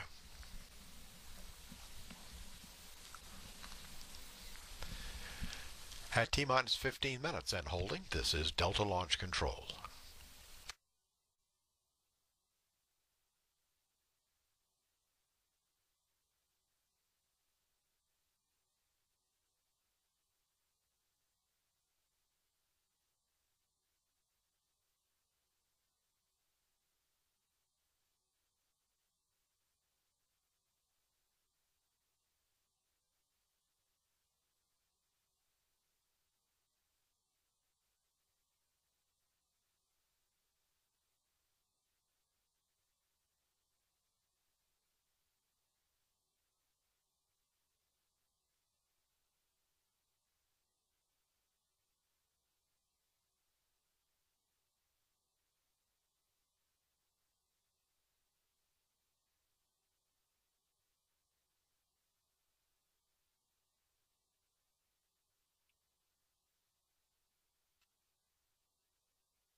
This is Delta Launch Control, T-minus 15 minutes and holding. We're slightly more than 35 minutes from the liftoff of the Delta II with OCO-2. Once the Delta II rocket lifts off, it will be headed generally south on a launch azimuth of 196 degrees. It will be going essentially right down the Santa Barbara Channel, and it will be tracked here by the tracking antennas here at Vandenberg Air Force Base for about 7 minutes. And we'll be getting visual coverage as it moves down the Santa Barbara channel from the Santa Ynez tracking camera, which will provide us live video from pretty close to liftoff, and possibly if we have fog, we may see it come through the fog. And then as it moves down the channel beyond Santa Barbara and down to Point Magoo, which is north of Los Angeles, it will go right by LA and will be tracked by a tracking station, a Navy station at San Nicolas Island. And at that point, the TDRS West tracking and data relay satellite will pick it up at 7 minutes and 20 seconds into flight. That will be maintained throughout the rest of the mission.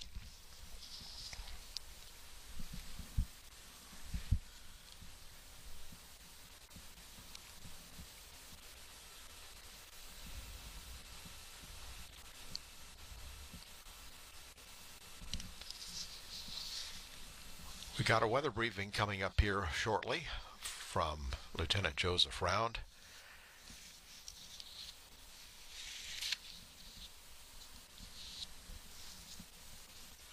And I think the main factor in our weather is nothing that really affects the launch at all, but from a launch viewing perspective and what we'll see on camera, it's going to be the fog. The marine layer has definitely set in, the coastal fog that Vandenberg is so well known for.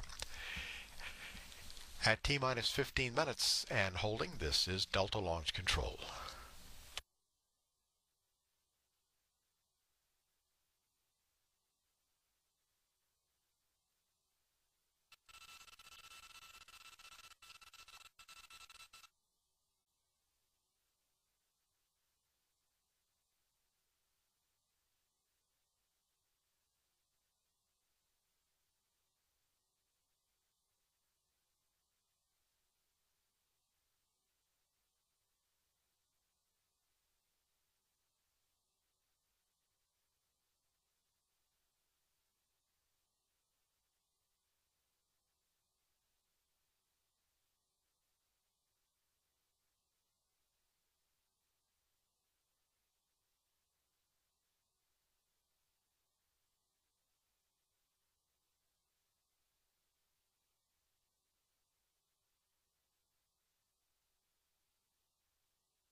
L minus 30 minutes. Attention on RC, the weather conduct weather consequence. briefing Stand by on for Channel weather 8 briefing. weather All station knowledge. LO. LO. Senior MEFCO. Senior MEFCO. Delta RC. Delta RC. LD. LD. NLM. NLM. OD. OD. LDA. LDA. L will provide current and predicted T0 status for safety and launch agency constraints with probabilities of violation. This is the LO. This briefing will be displayed on CCTV channel 7 and 8. Beginning with channel 7, you see on satellite the marine layer is still entrenched with fog and stratus associated with it, and it's clear above. On to the radar. There's a lot of clutter, but there's no significant returns. And looking at the wind data, wind's been from about a 290 radial at about 3 to 4 knots. Nothing's there. Turning to channel 8. There are no watches, warnings, or advisories in effect at this time. We are still looking green for all range safety LCCs with a 0% POV at T-0 and for the 24-hour scrub forecast. Same is true for launch agency constraints, all green, 0% POV at T-0 and 24-hour forecast, and proton flux still at background levels. Exposure forecast, no change, just continued fog and low visibility. For launch forecast, continued fog, maybe picking up some light drizzle as it thickens up as the night progresses on, but still nothing of concern. As such, the overall probability of violation is 0%, no constraints. For the 24-hour scrub forecast, again, slightly improved condition, visibility 1 to 2 statute miles, fog and light drizzle, but nothing of concern that would violate any constraints. So again, 0% probability of violation. And this concludes my briefing. Senior MEFCO, proceed with latest toxic and debris assessment. At this time, all toxic and debris assessments are green. These are final assessments.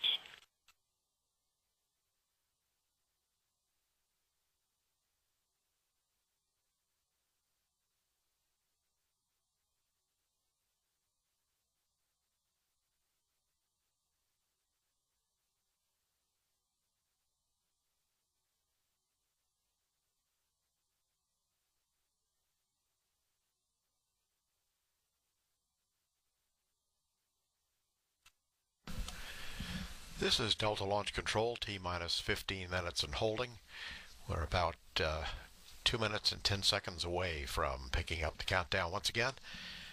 That will take us down to T-minus 4 minutes, where we'll enter the final built-in hold of the countdown, which will be a 10-minute hold.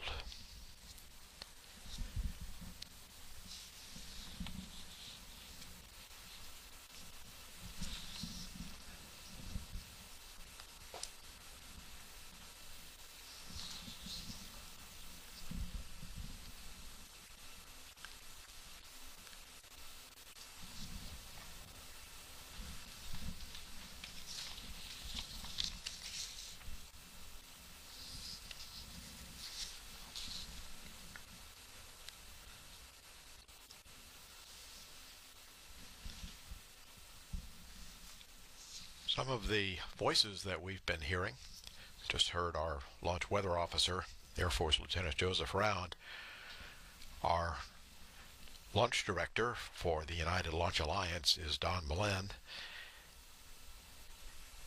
and the voice we hear most frequently on the countdown net is Ward Johansson. At the end of the built-in hold. Roger. And we have a go to pick up the count in 1 minute. LCFMA. FMA. Primary wind load relief file with checksum 0 alpha alpha 0 has been received, verified, and is ready to load into RIFCA. 0 alpha alpha 0. Correct. Roger. Proceed. Roger. Have the go now to load the latest weather balloon data into the guidance system of the Delta II.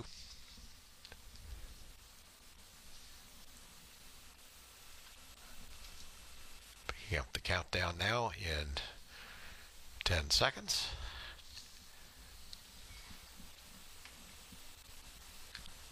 5, 4, 3, 2, 1, T-minus 15 minutes and counting. P. Top off second stage helium and nitrogen system pressures prior to the end of the last built-in hold. Roger. Report second stage oxidizer tank pressure. 177.0. 177.0. Report second stage fuel tank pressure. 138.0. 138.0. Report second stage helium and N2 pressurization normal. Normal. Verify second stage helium regulator lockup pressure go. Go. Verify second stage nitrogen regulator lockup pressure go. Go. HYE, verify first and second stage hydraulics go. Go. SYS, verify RF link checks are complete. Complete. LC, countdown limit conditions T-minus 15 minutes on. On. GE, perform T-minus 4 and T-minus 60 limit checks on the backup TFE. Report complete on channel 4. Roger.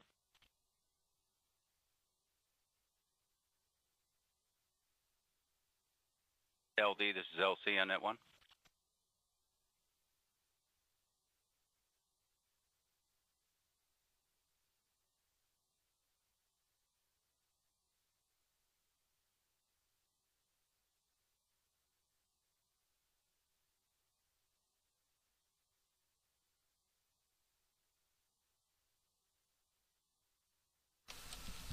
This is Delta Launch Control, T-minus 13 minutes, 23 seconds and counting.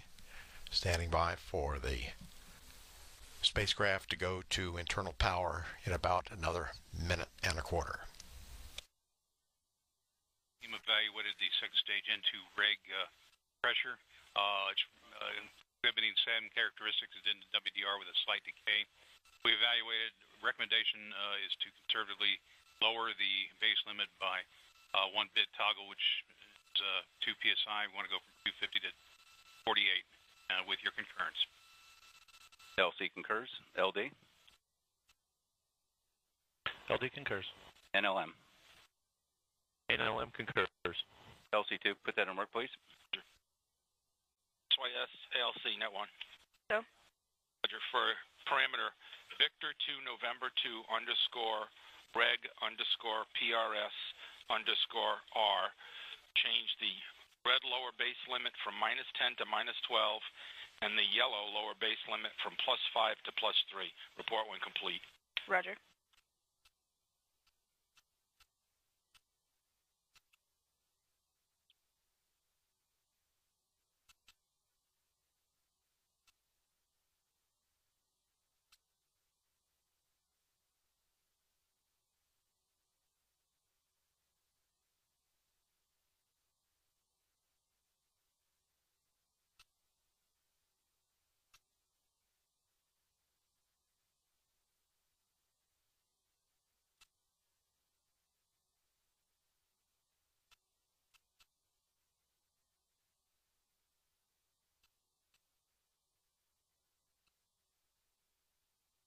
LC SYS is complete.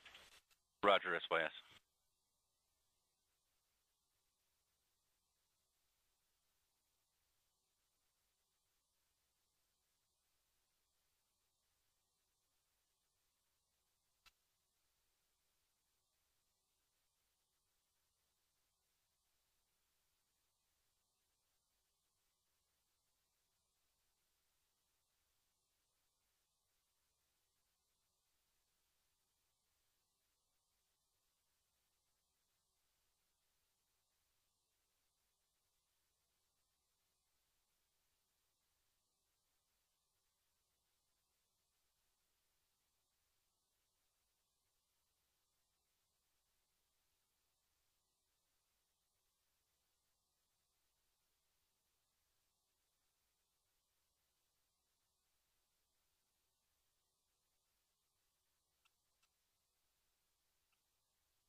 T-minus 10 minutes.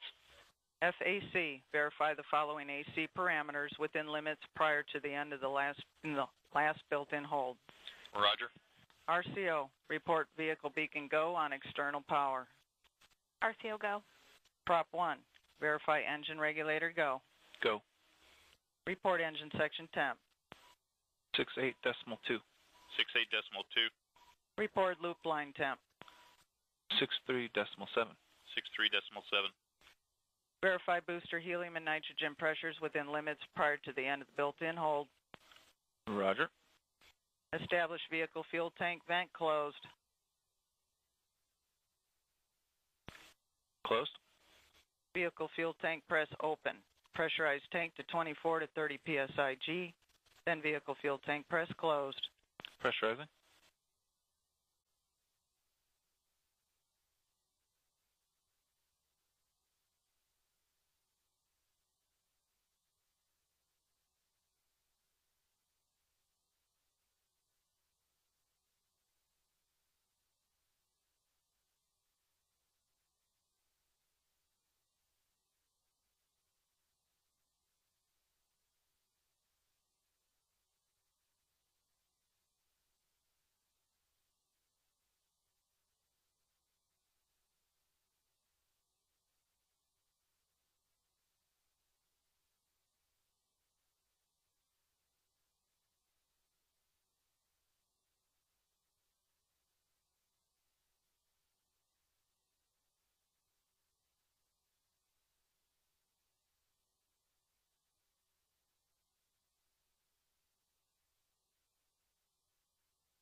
T-minus 8 minutes. Prop 2, PSD purge press open. Open. Verify LOX umbilical purge closed. Closed. PEA, verify FABU and engine heaters go. Go. Verify overflow line temp rise is less than 12 degrees. Active.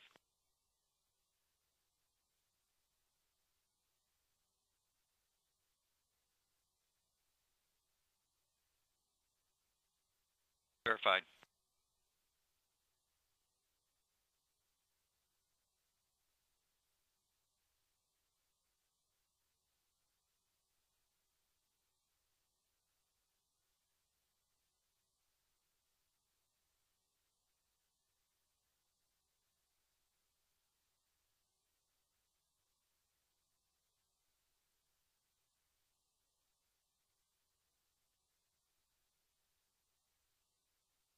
T-minus 7 minutes. Prop 1, report LOX relief plenum pressure. 8.9. 8.9. Report LOX relief plenum temperature. 67.1. 67.1. Prop 2, verify VE LOX bleeds and LOX start tank venting. Verified. Top LOX to 100% and verify 100% LOX float switch operation one time. Roger.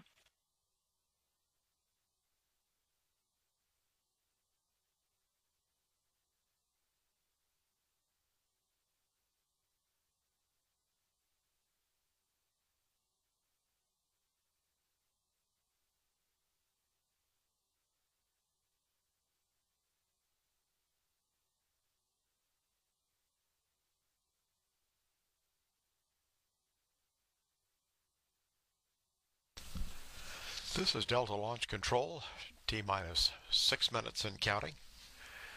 We are about to enter a built-in hold.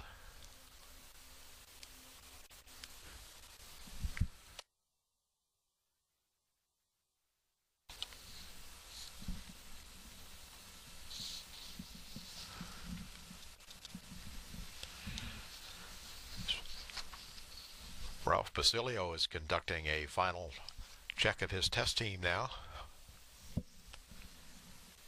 This will be to put OCO-2 on internal power at launch minus 12 minutes.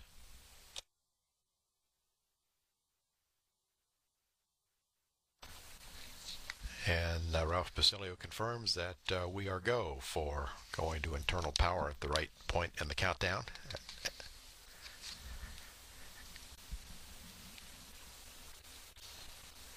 T-minus 5 minutes. ATC-3, launch enable on. On. FAC, launch enable on. On. Prop 1, launch enable on. On. SSP, launch enable on. On. ATC-3, report the amp hours remaining for the following. 1.3602 places. 1.3602 places.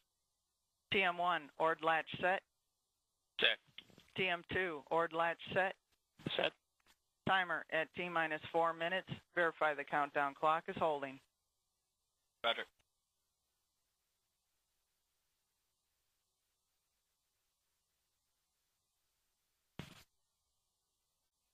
%, LOX was achieved.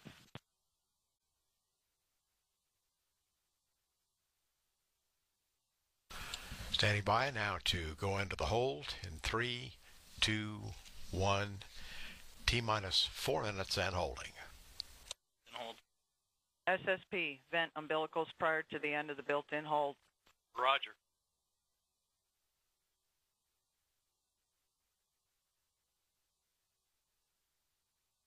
PEA, report ready to enable first and second stage propulsion T-minus 4 minute limits. Ready. LC, T-minus 4 minute limits on. On.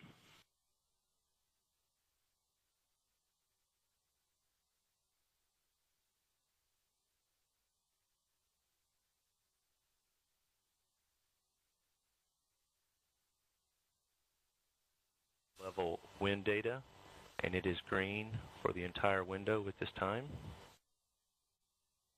We currently have acceptable weather, we have a clean range, we've got a healthy spacecraft, and we've got a great rocket. And with that, I'd like to conduct the final launch poll of the NASA team, beginning with NASA CE. NASA CE, go. SMA. SMA is go. SMD. SMD is go. NASA MEM. NASA MEM is go. NAM. NAM is ready. NLM copies. The NASA team is ready for the launch of OCO-2.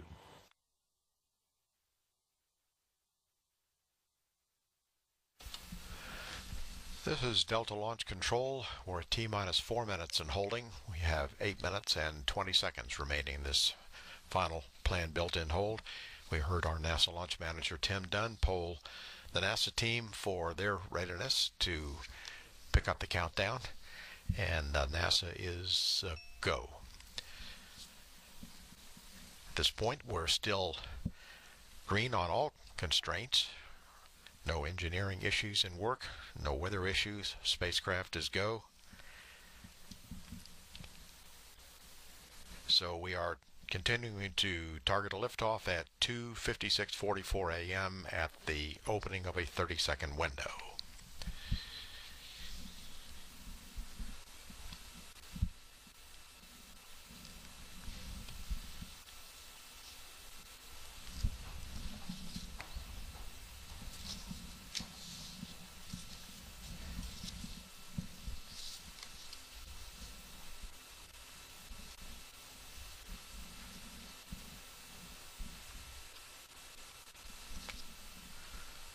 Once OCO-2 is in orbit, it will be at an altitude of 438 nautical miles, circling the Earth every 99 minutes.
L-minus 9 minutes.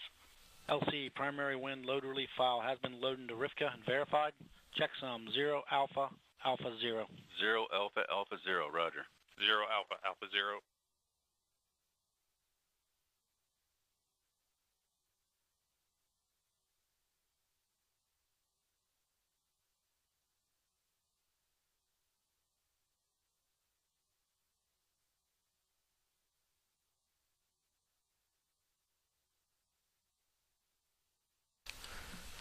This is Delta Launch Control. We have confirmation that the OCO-2 spacecraft is configured for launch. It's on internal power, and we're standing by for our final launch readiness checks from our ULA launch conductor, Ward Johansson.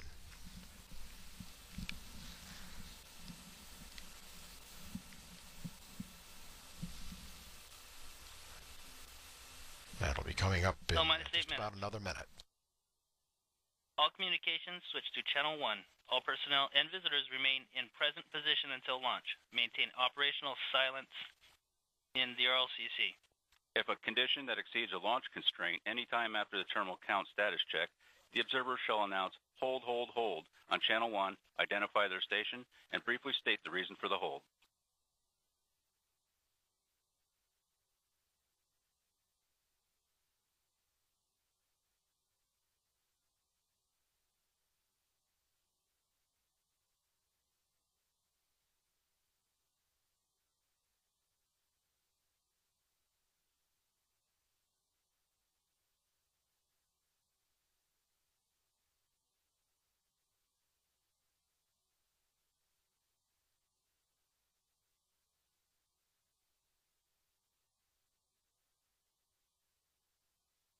L-minus 7 minutes.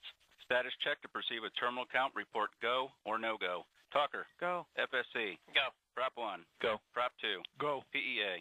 Go. EEA. Go. VP. Go. SCM. Go. SYS. Go. FAC. Go. ATC 3. Go. Timer. Go. HYE. Go. FMA. Go. SSC. Go. SSP. Go. TM1. Go. TM2. Go. VE. Go. ATC 2. Go. VSC.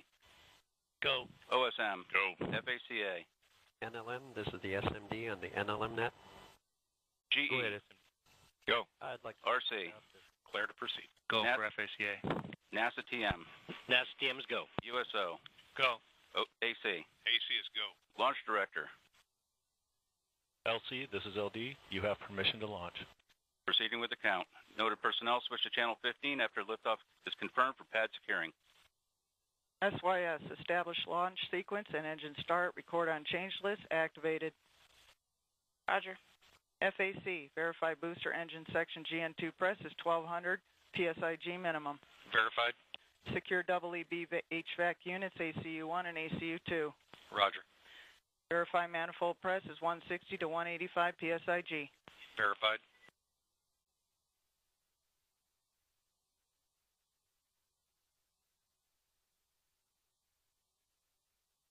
L-minus 5 minutes, 30 seconds. NSC report spacecraft is configured for launch. Roger. LC, this is NSC. OCO-2 is configured for launch.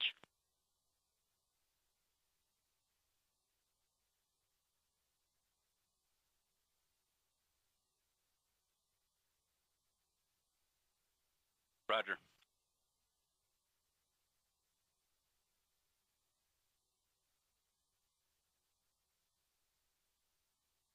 L-minus 5 minutes. LC, establish countdown limit conditions T-minus 4 minutes on. On. All personnel stand by for release of the hold. All steps prior to terminal count are complete.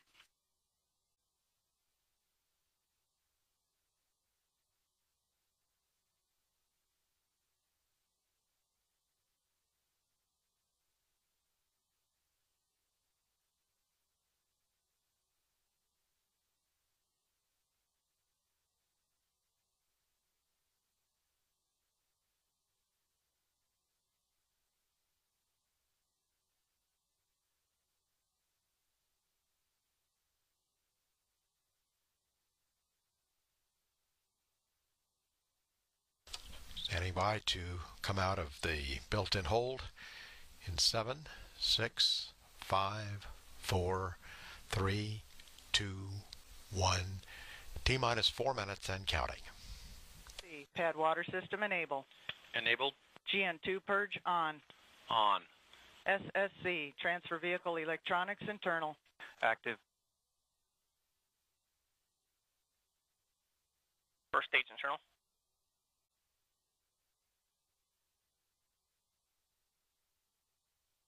Second stage internal. Internal. FAC divert AC flows. Roger. Prop 1 vent helium umbilical as follows. Roger.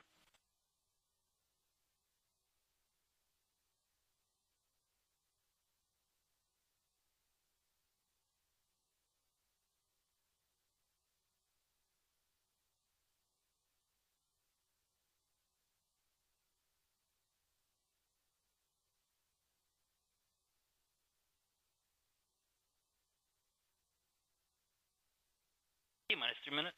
Prop 1 vehicle fuel tank press open. Open. Fuel umbilical purge open. Open. SSC armed vehicle ordnance systems. Active. SNA's armed. First stage armed. Second stage armed. Armed. FSC bat 1 heater control exit. Exit. Bat 2 heater control exit. Exit.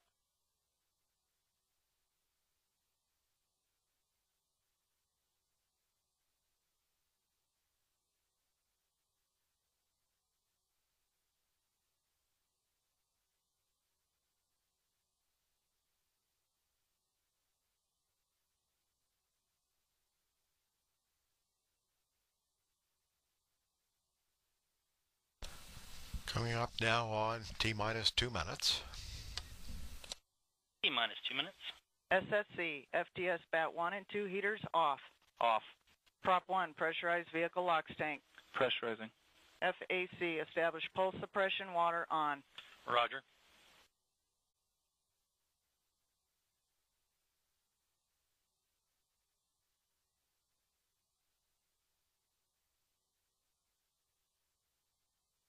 T-minus 95 seconds. T-minus 90 seconds. SSC hydraulic external power on. External. HYE check hydraulic pressure go. Go. T-minus 80. Copy to 100%.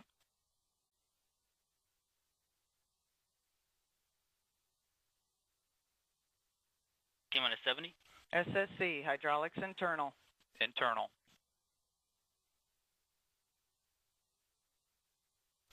T-minus 60 seconds. 1 minute, 1 minute to launch. Range status. Rock range is green. LC T-minus 60 second limits on. On. We got to hold. Timer, stop the clock. FAC, we got no water flow. Console operators, turn to page Alpha 003-14. And we have had hold. Timer, hold the countdown clock. Pull in. Launch enable is off. FAC water flow off.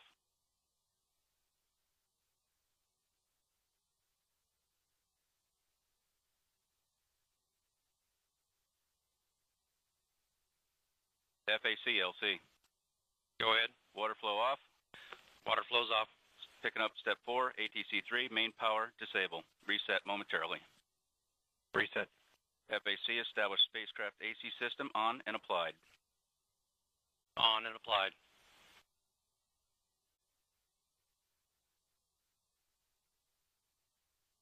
Sixty-second limits are off.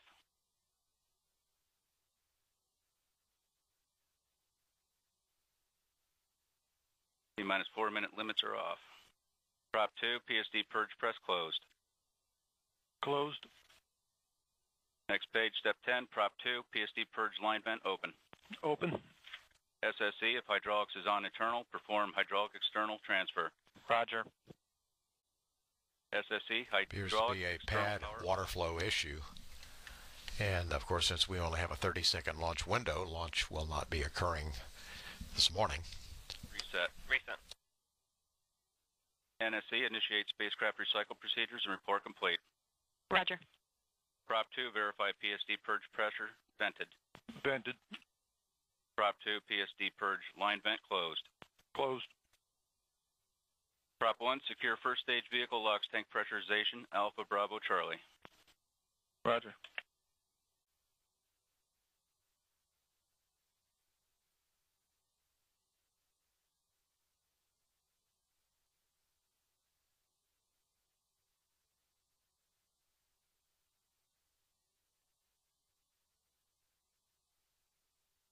Prop 2, reestablish first stage LOX system configuration.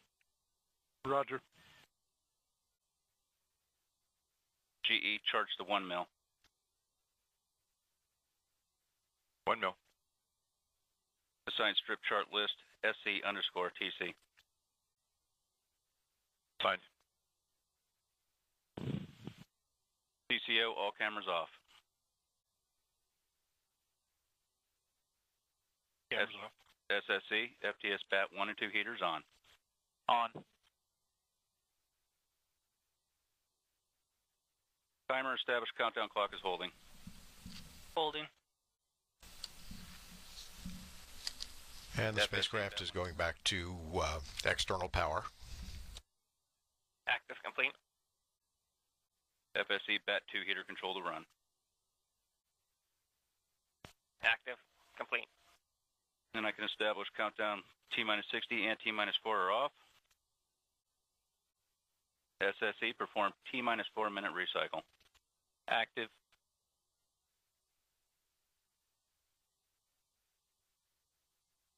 First stage safe. Second stage safe. SNA's safe.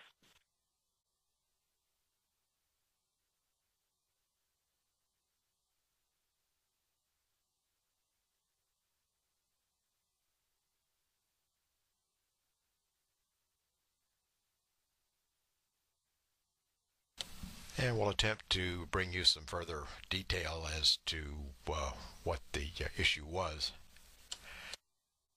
Just as soon as the vehicle is in a safe configuration and we can get some further information.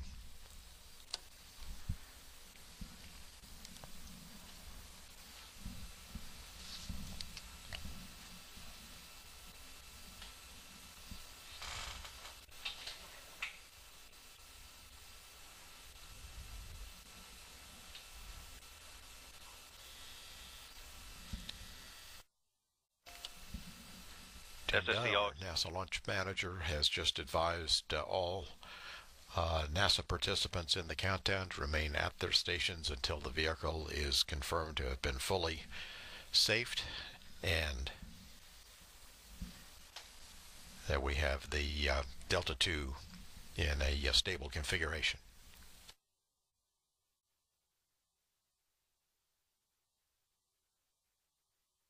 Establish Alpha through Charlie. Copy. It's in work.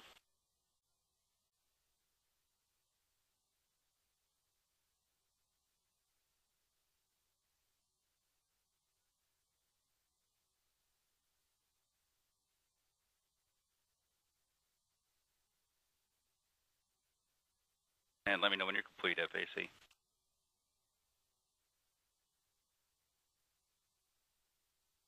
It's complete. Step 13, FAC pad water system disable. It's disabled. After booster, engine section fan has been off for 30 seconds. Restart fan, high speed, high heat. Copy. Guidance compartment AC dump to close. It's closed. Verify spacecraft AC on and applied. It's verified. Timer, recycle countdown clock to T-minus 4 minutes and holding and report when complete. In work. Note the step SYS. Roger.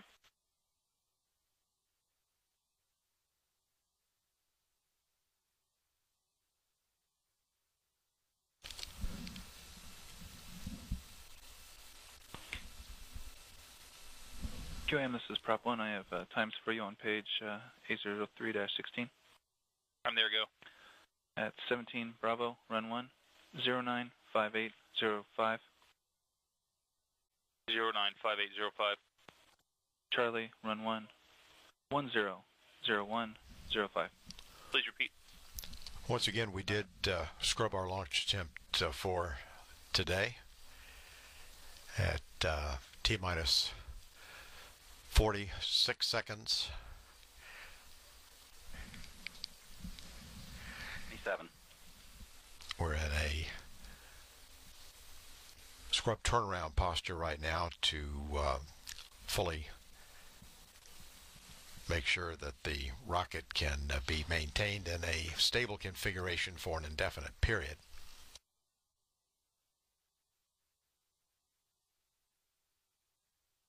SC, initiate spacecraft transfer to external power and report complete.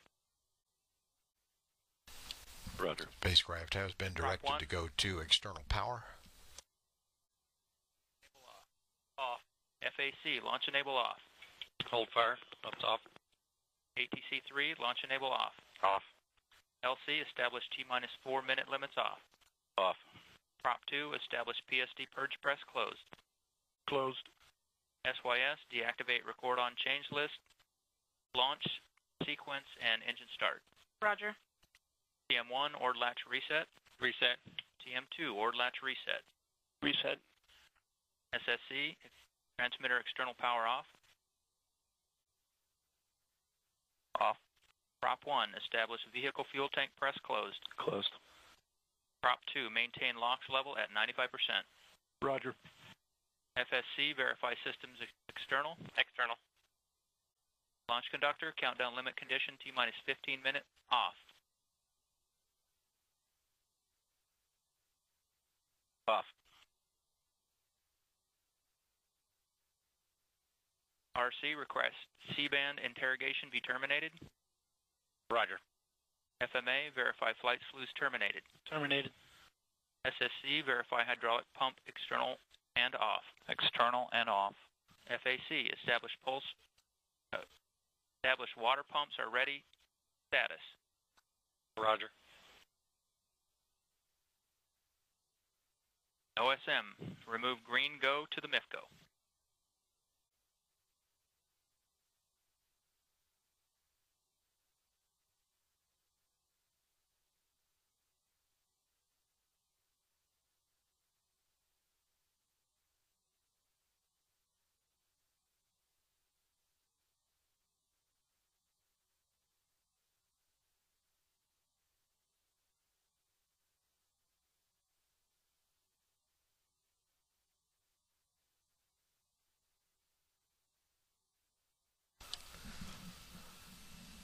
At this point, we don't know for sure if we'll be attempting a launch tomorrow. We have to determine exactly the problem, what it'll take to fix the issue. Spacecraft is confirmed back on external power. Launch conductor, hydraulic enable off. Off. SSC, verify CRD1 external. But right now they're discussing what it will take to bring us back into the launch configuration for the next launch attempt as soon as we can do that. But it's not real clear yet if this is a 24-hour scrub or not. Ord enable red tag on. On. Ord bus enable off. Off.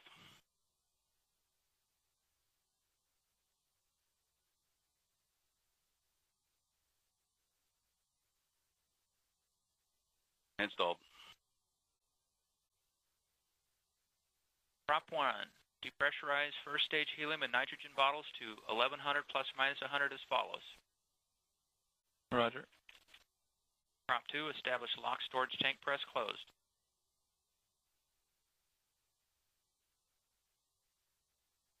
Closed. Prop 2, lock storage tank vent open. Open. USO, report ready to proceed with LOX detanking. Ready. ATC detank LOX for test 6 on channel 12. Report complete on channel 1.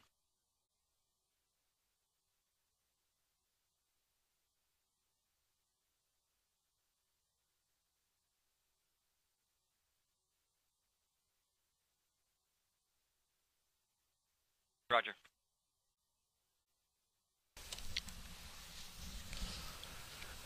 This is Delta Launch Control. We have recycled to the T-minus 4 minute mark. And the vehicle is in a stable configuration. Right now there is a discussion going on about exactly what the problem is.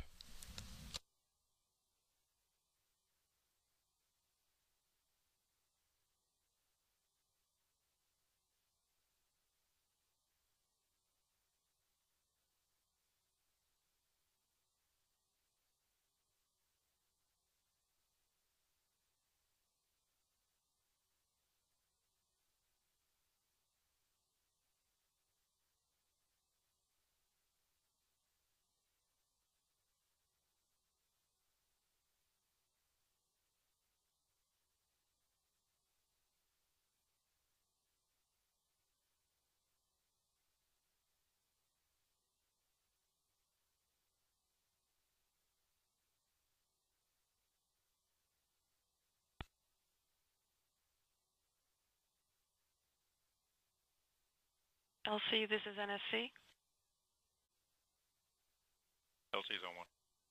Yeah, OCO-2 is on external power, and we are trickle charging.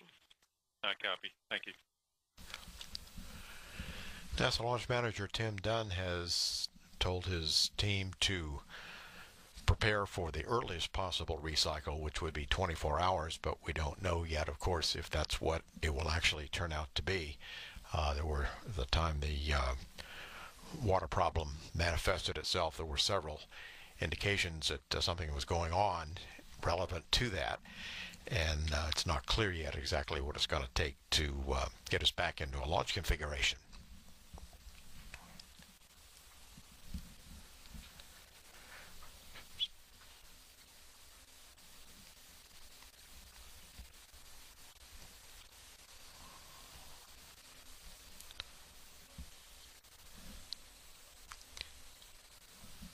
So work is now underway to prepare to detank the Delta II rocket with the liquid oxygen, remove the liquid oxygen.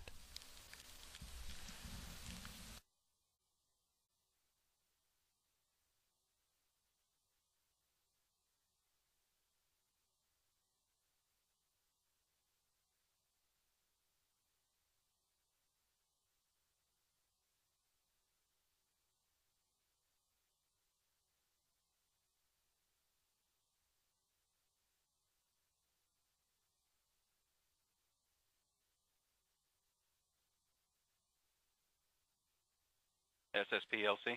Go ahead. Vent second stage oxidizer and fuel tank pressures as follows, steps alpha through hotel. Roger. I'd like to go right into substep 2 right after that. Roger. Thank you. FSC, BAT 1 heater control, exit.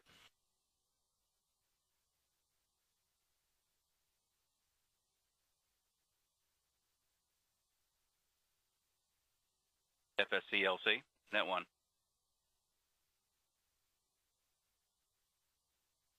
FSN1.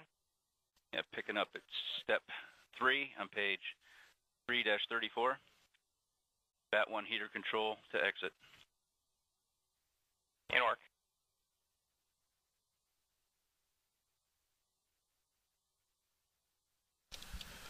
This time the launch team is continuing to back out of the countdown using the standard checklist if a hole has been called in the last minute of flight.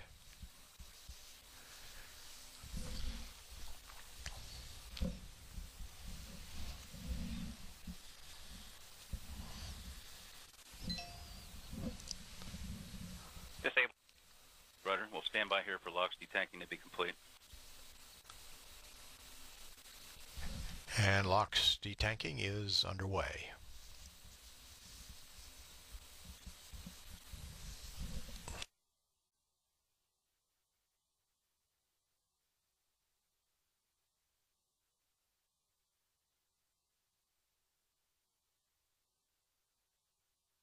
LC QAM one-on-one. Go ahead, QAM. Yes, sir. Going to step off from that for a moment. Roger.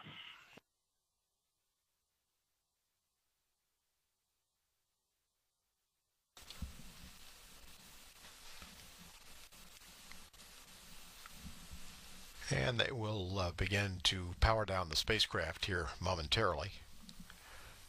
We're attempting to learn which of the water systems had this problem that caused us to scrub today.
This is Delta Launch Control. The water system that did not operate is associated with one of the flame ducts. It's associated with some sound suppression and also some protection of that flame duct. So at this point, while we know what happened, we don't know why, and we're still working on exactly what we'll need to do to get back into a launch posture again. And we should have something more official about exactly what the problem was, hopefully very shortly.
LC, this is SSP on Route 1. Go SSP. Okay, our propellant tanks are down at pressure. Watch those. The helium is being vented. We can proceed with the nitrogen vent when you're ready. Roger. We do have a launch opportunity tomorrow, and also the third was available on that range, on the western range. That has to be confirmed And there are a number of issues that have to be resolved before we can actually ask the Western Range if we need that date. And that means what it will take to fix the problem. And there are also crew rest issues, since this is a deep overnight launch. So right now we're attempting to discuss all those things and come together with what the recommendation would be.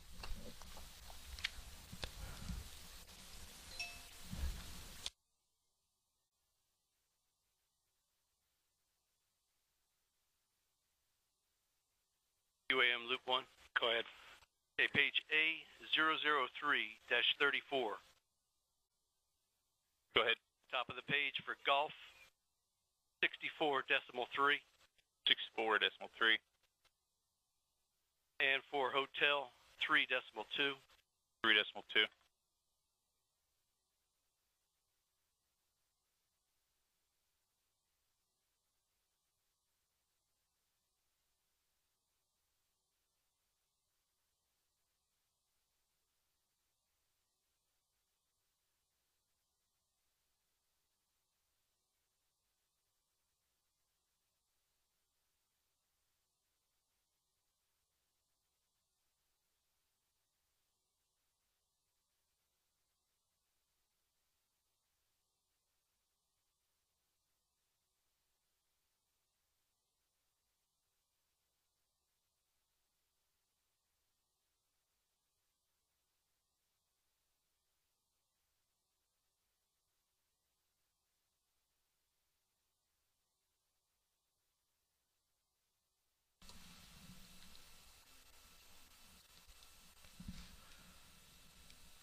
Right now we're continuing to configure for a launch attempt no earlier than tomorrow, the earliest possible opportunity, while they continue to evaluate the issue and what it will take to get us back into a launch configuration and have a full understanding of exactly what the problem is. We know what happened, we don't know exactly why.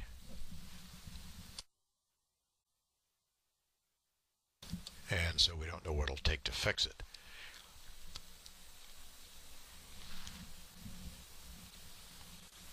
And of course, the crew rest issue is going to be a factor because of what it takes everyone to keep in sync with this current overnight launch posture. B's ready. Is ATC-3 ready? Ready. What step is this, SSP? A003-35, that would be starting at 9. 9. Okay, that's what I thought. All right. So go ahead. Establish switch amp external powered on. On.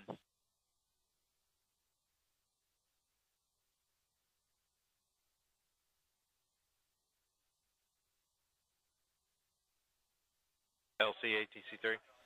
Go ahead, ATC-3. Ready me to proceed with venting second stage to 1100. Yeah, vent second stage and 2 system to 1100 PSIG. Roger. SSC, establish control 1 and 2 internal. Or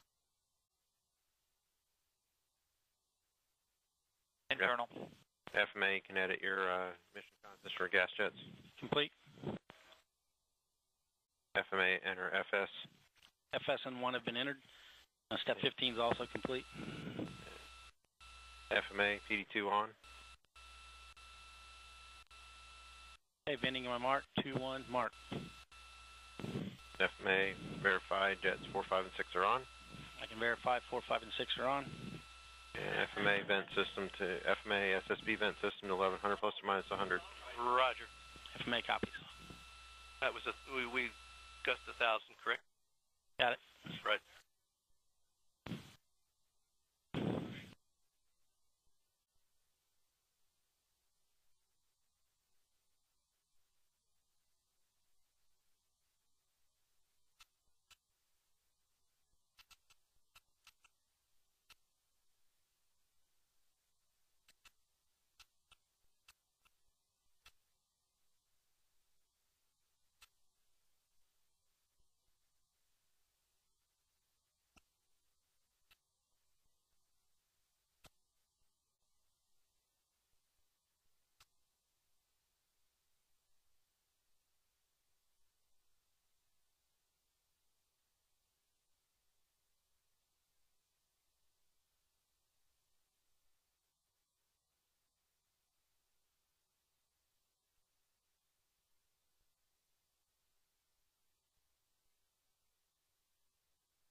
PD2 off.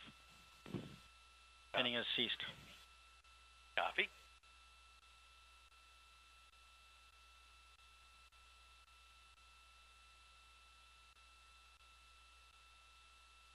Okay. SSP, you're okay with our pressure? Yeah, we can work it after you give us switch amp external power back on. We'll copy it down from there. SSC, control external transfer to run. Active.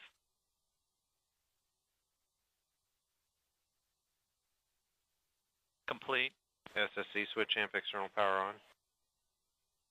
Switch amp on. FMA, re-edit restore your mission constants. Copy. Okay, we'll monitor and vent as required. LC, ATC3.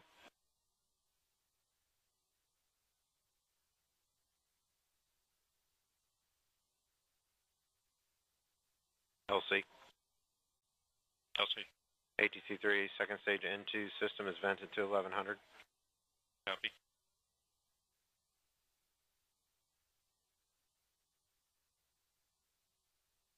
And LC SSP. Go ahead. Top of page A003-37, I can verify both nitrogen and helium pre-pressed lines are vented to ambient. Copy that. Thank you.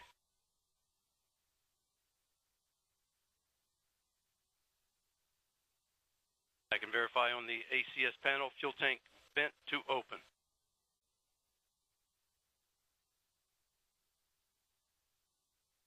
Copy.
This is Delta Launch Control. We're being joined now by Tim Dunn, who is the NASA launch manager for today's countdown, and Tim is going to try to give us some insight into exactly what it was that caused the clock to cut off, what it was the team saw that caused this scrub for today, and tell us maybe what we see as possibly what may have happened, and then where we go from here. So Tim, if you could just tell us what it is you see happening. Okay, George, I'm glad to do that. Right now, unfortunately, we have limited information until we get back out to the pad and understand this, but I can explain that what we had was a mandatory called hold at T-minus 45 seconds when the facility engineer goes to activate the pulse suppression water system at the launch mount area and the deluge system for water for Slick 2.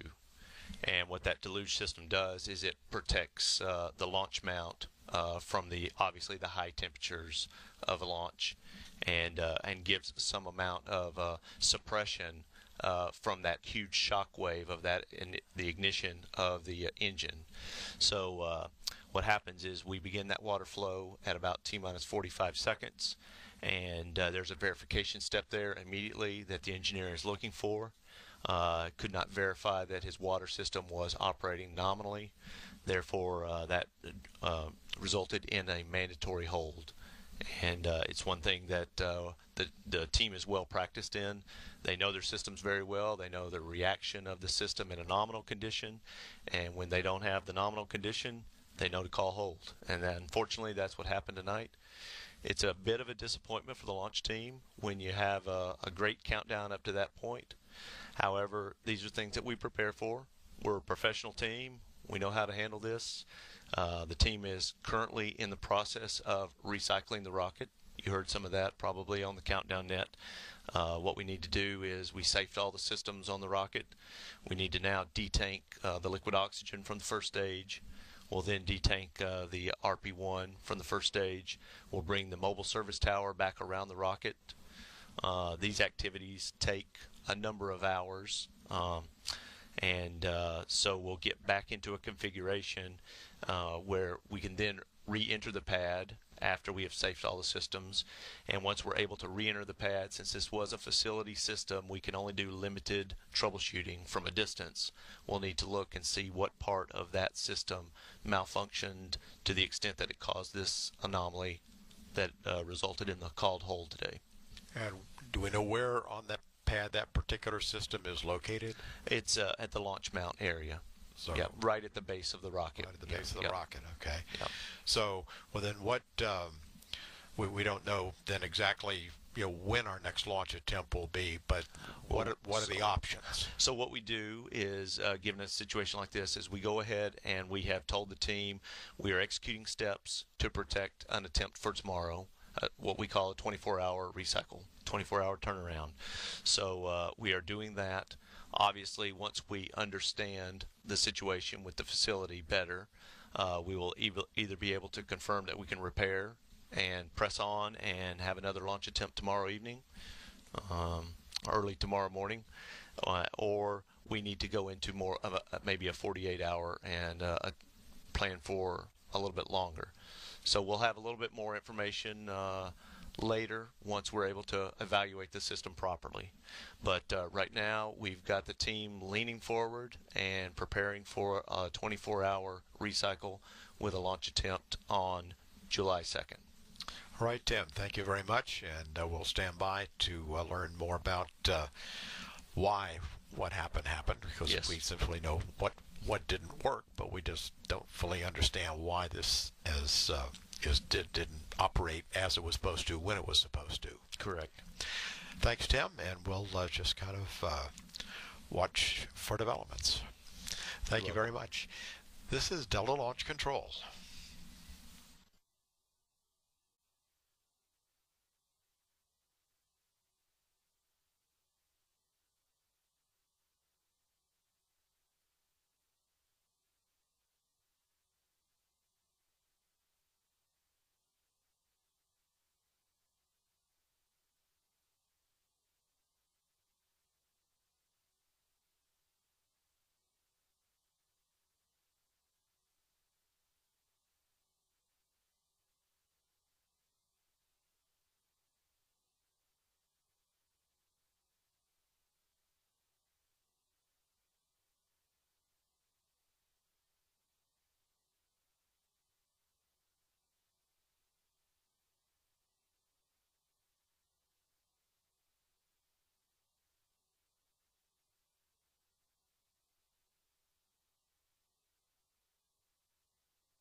This is Delta Launch Control.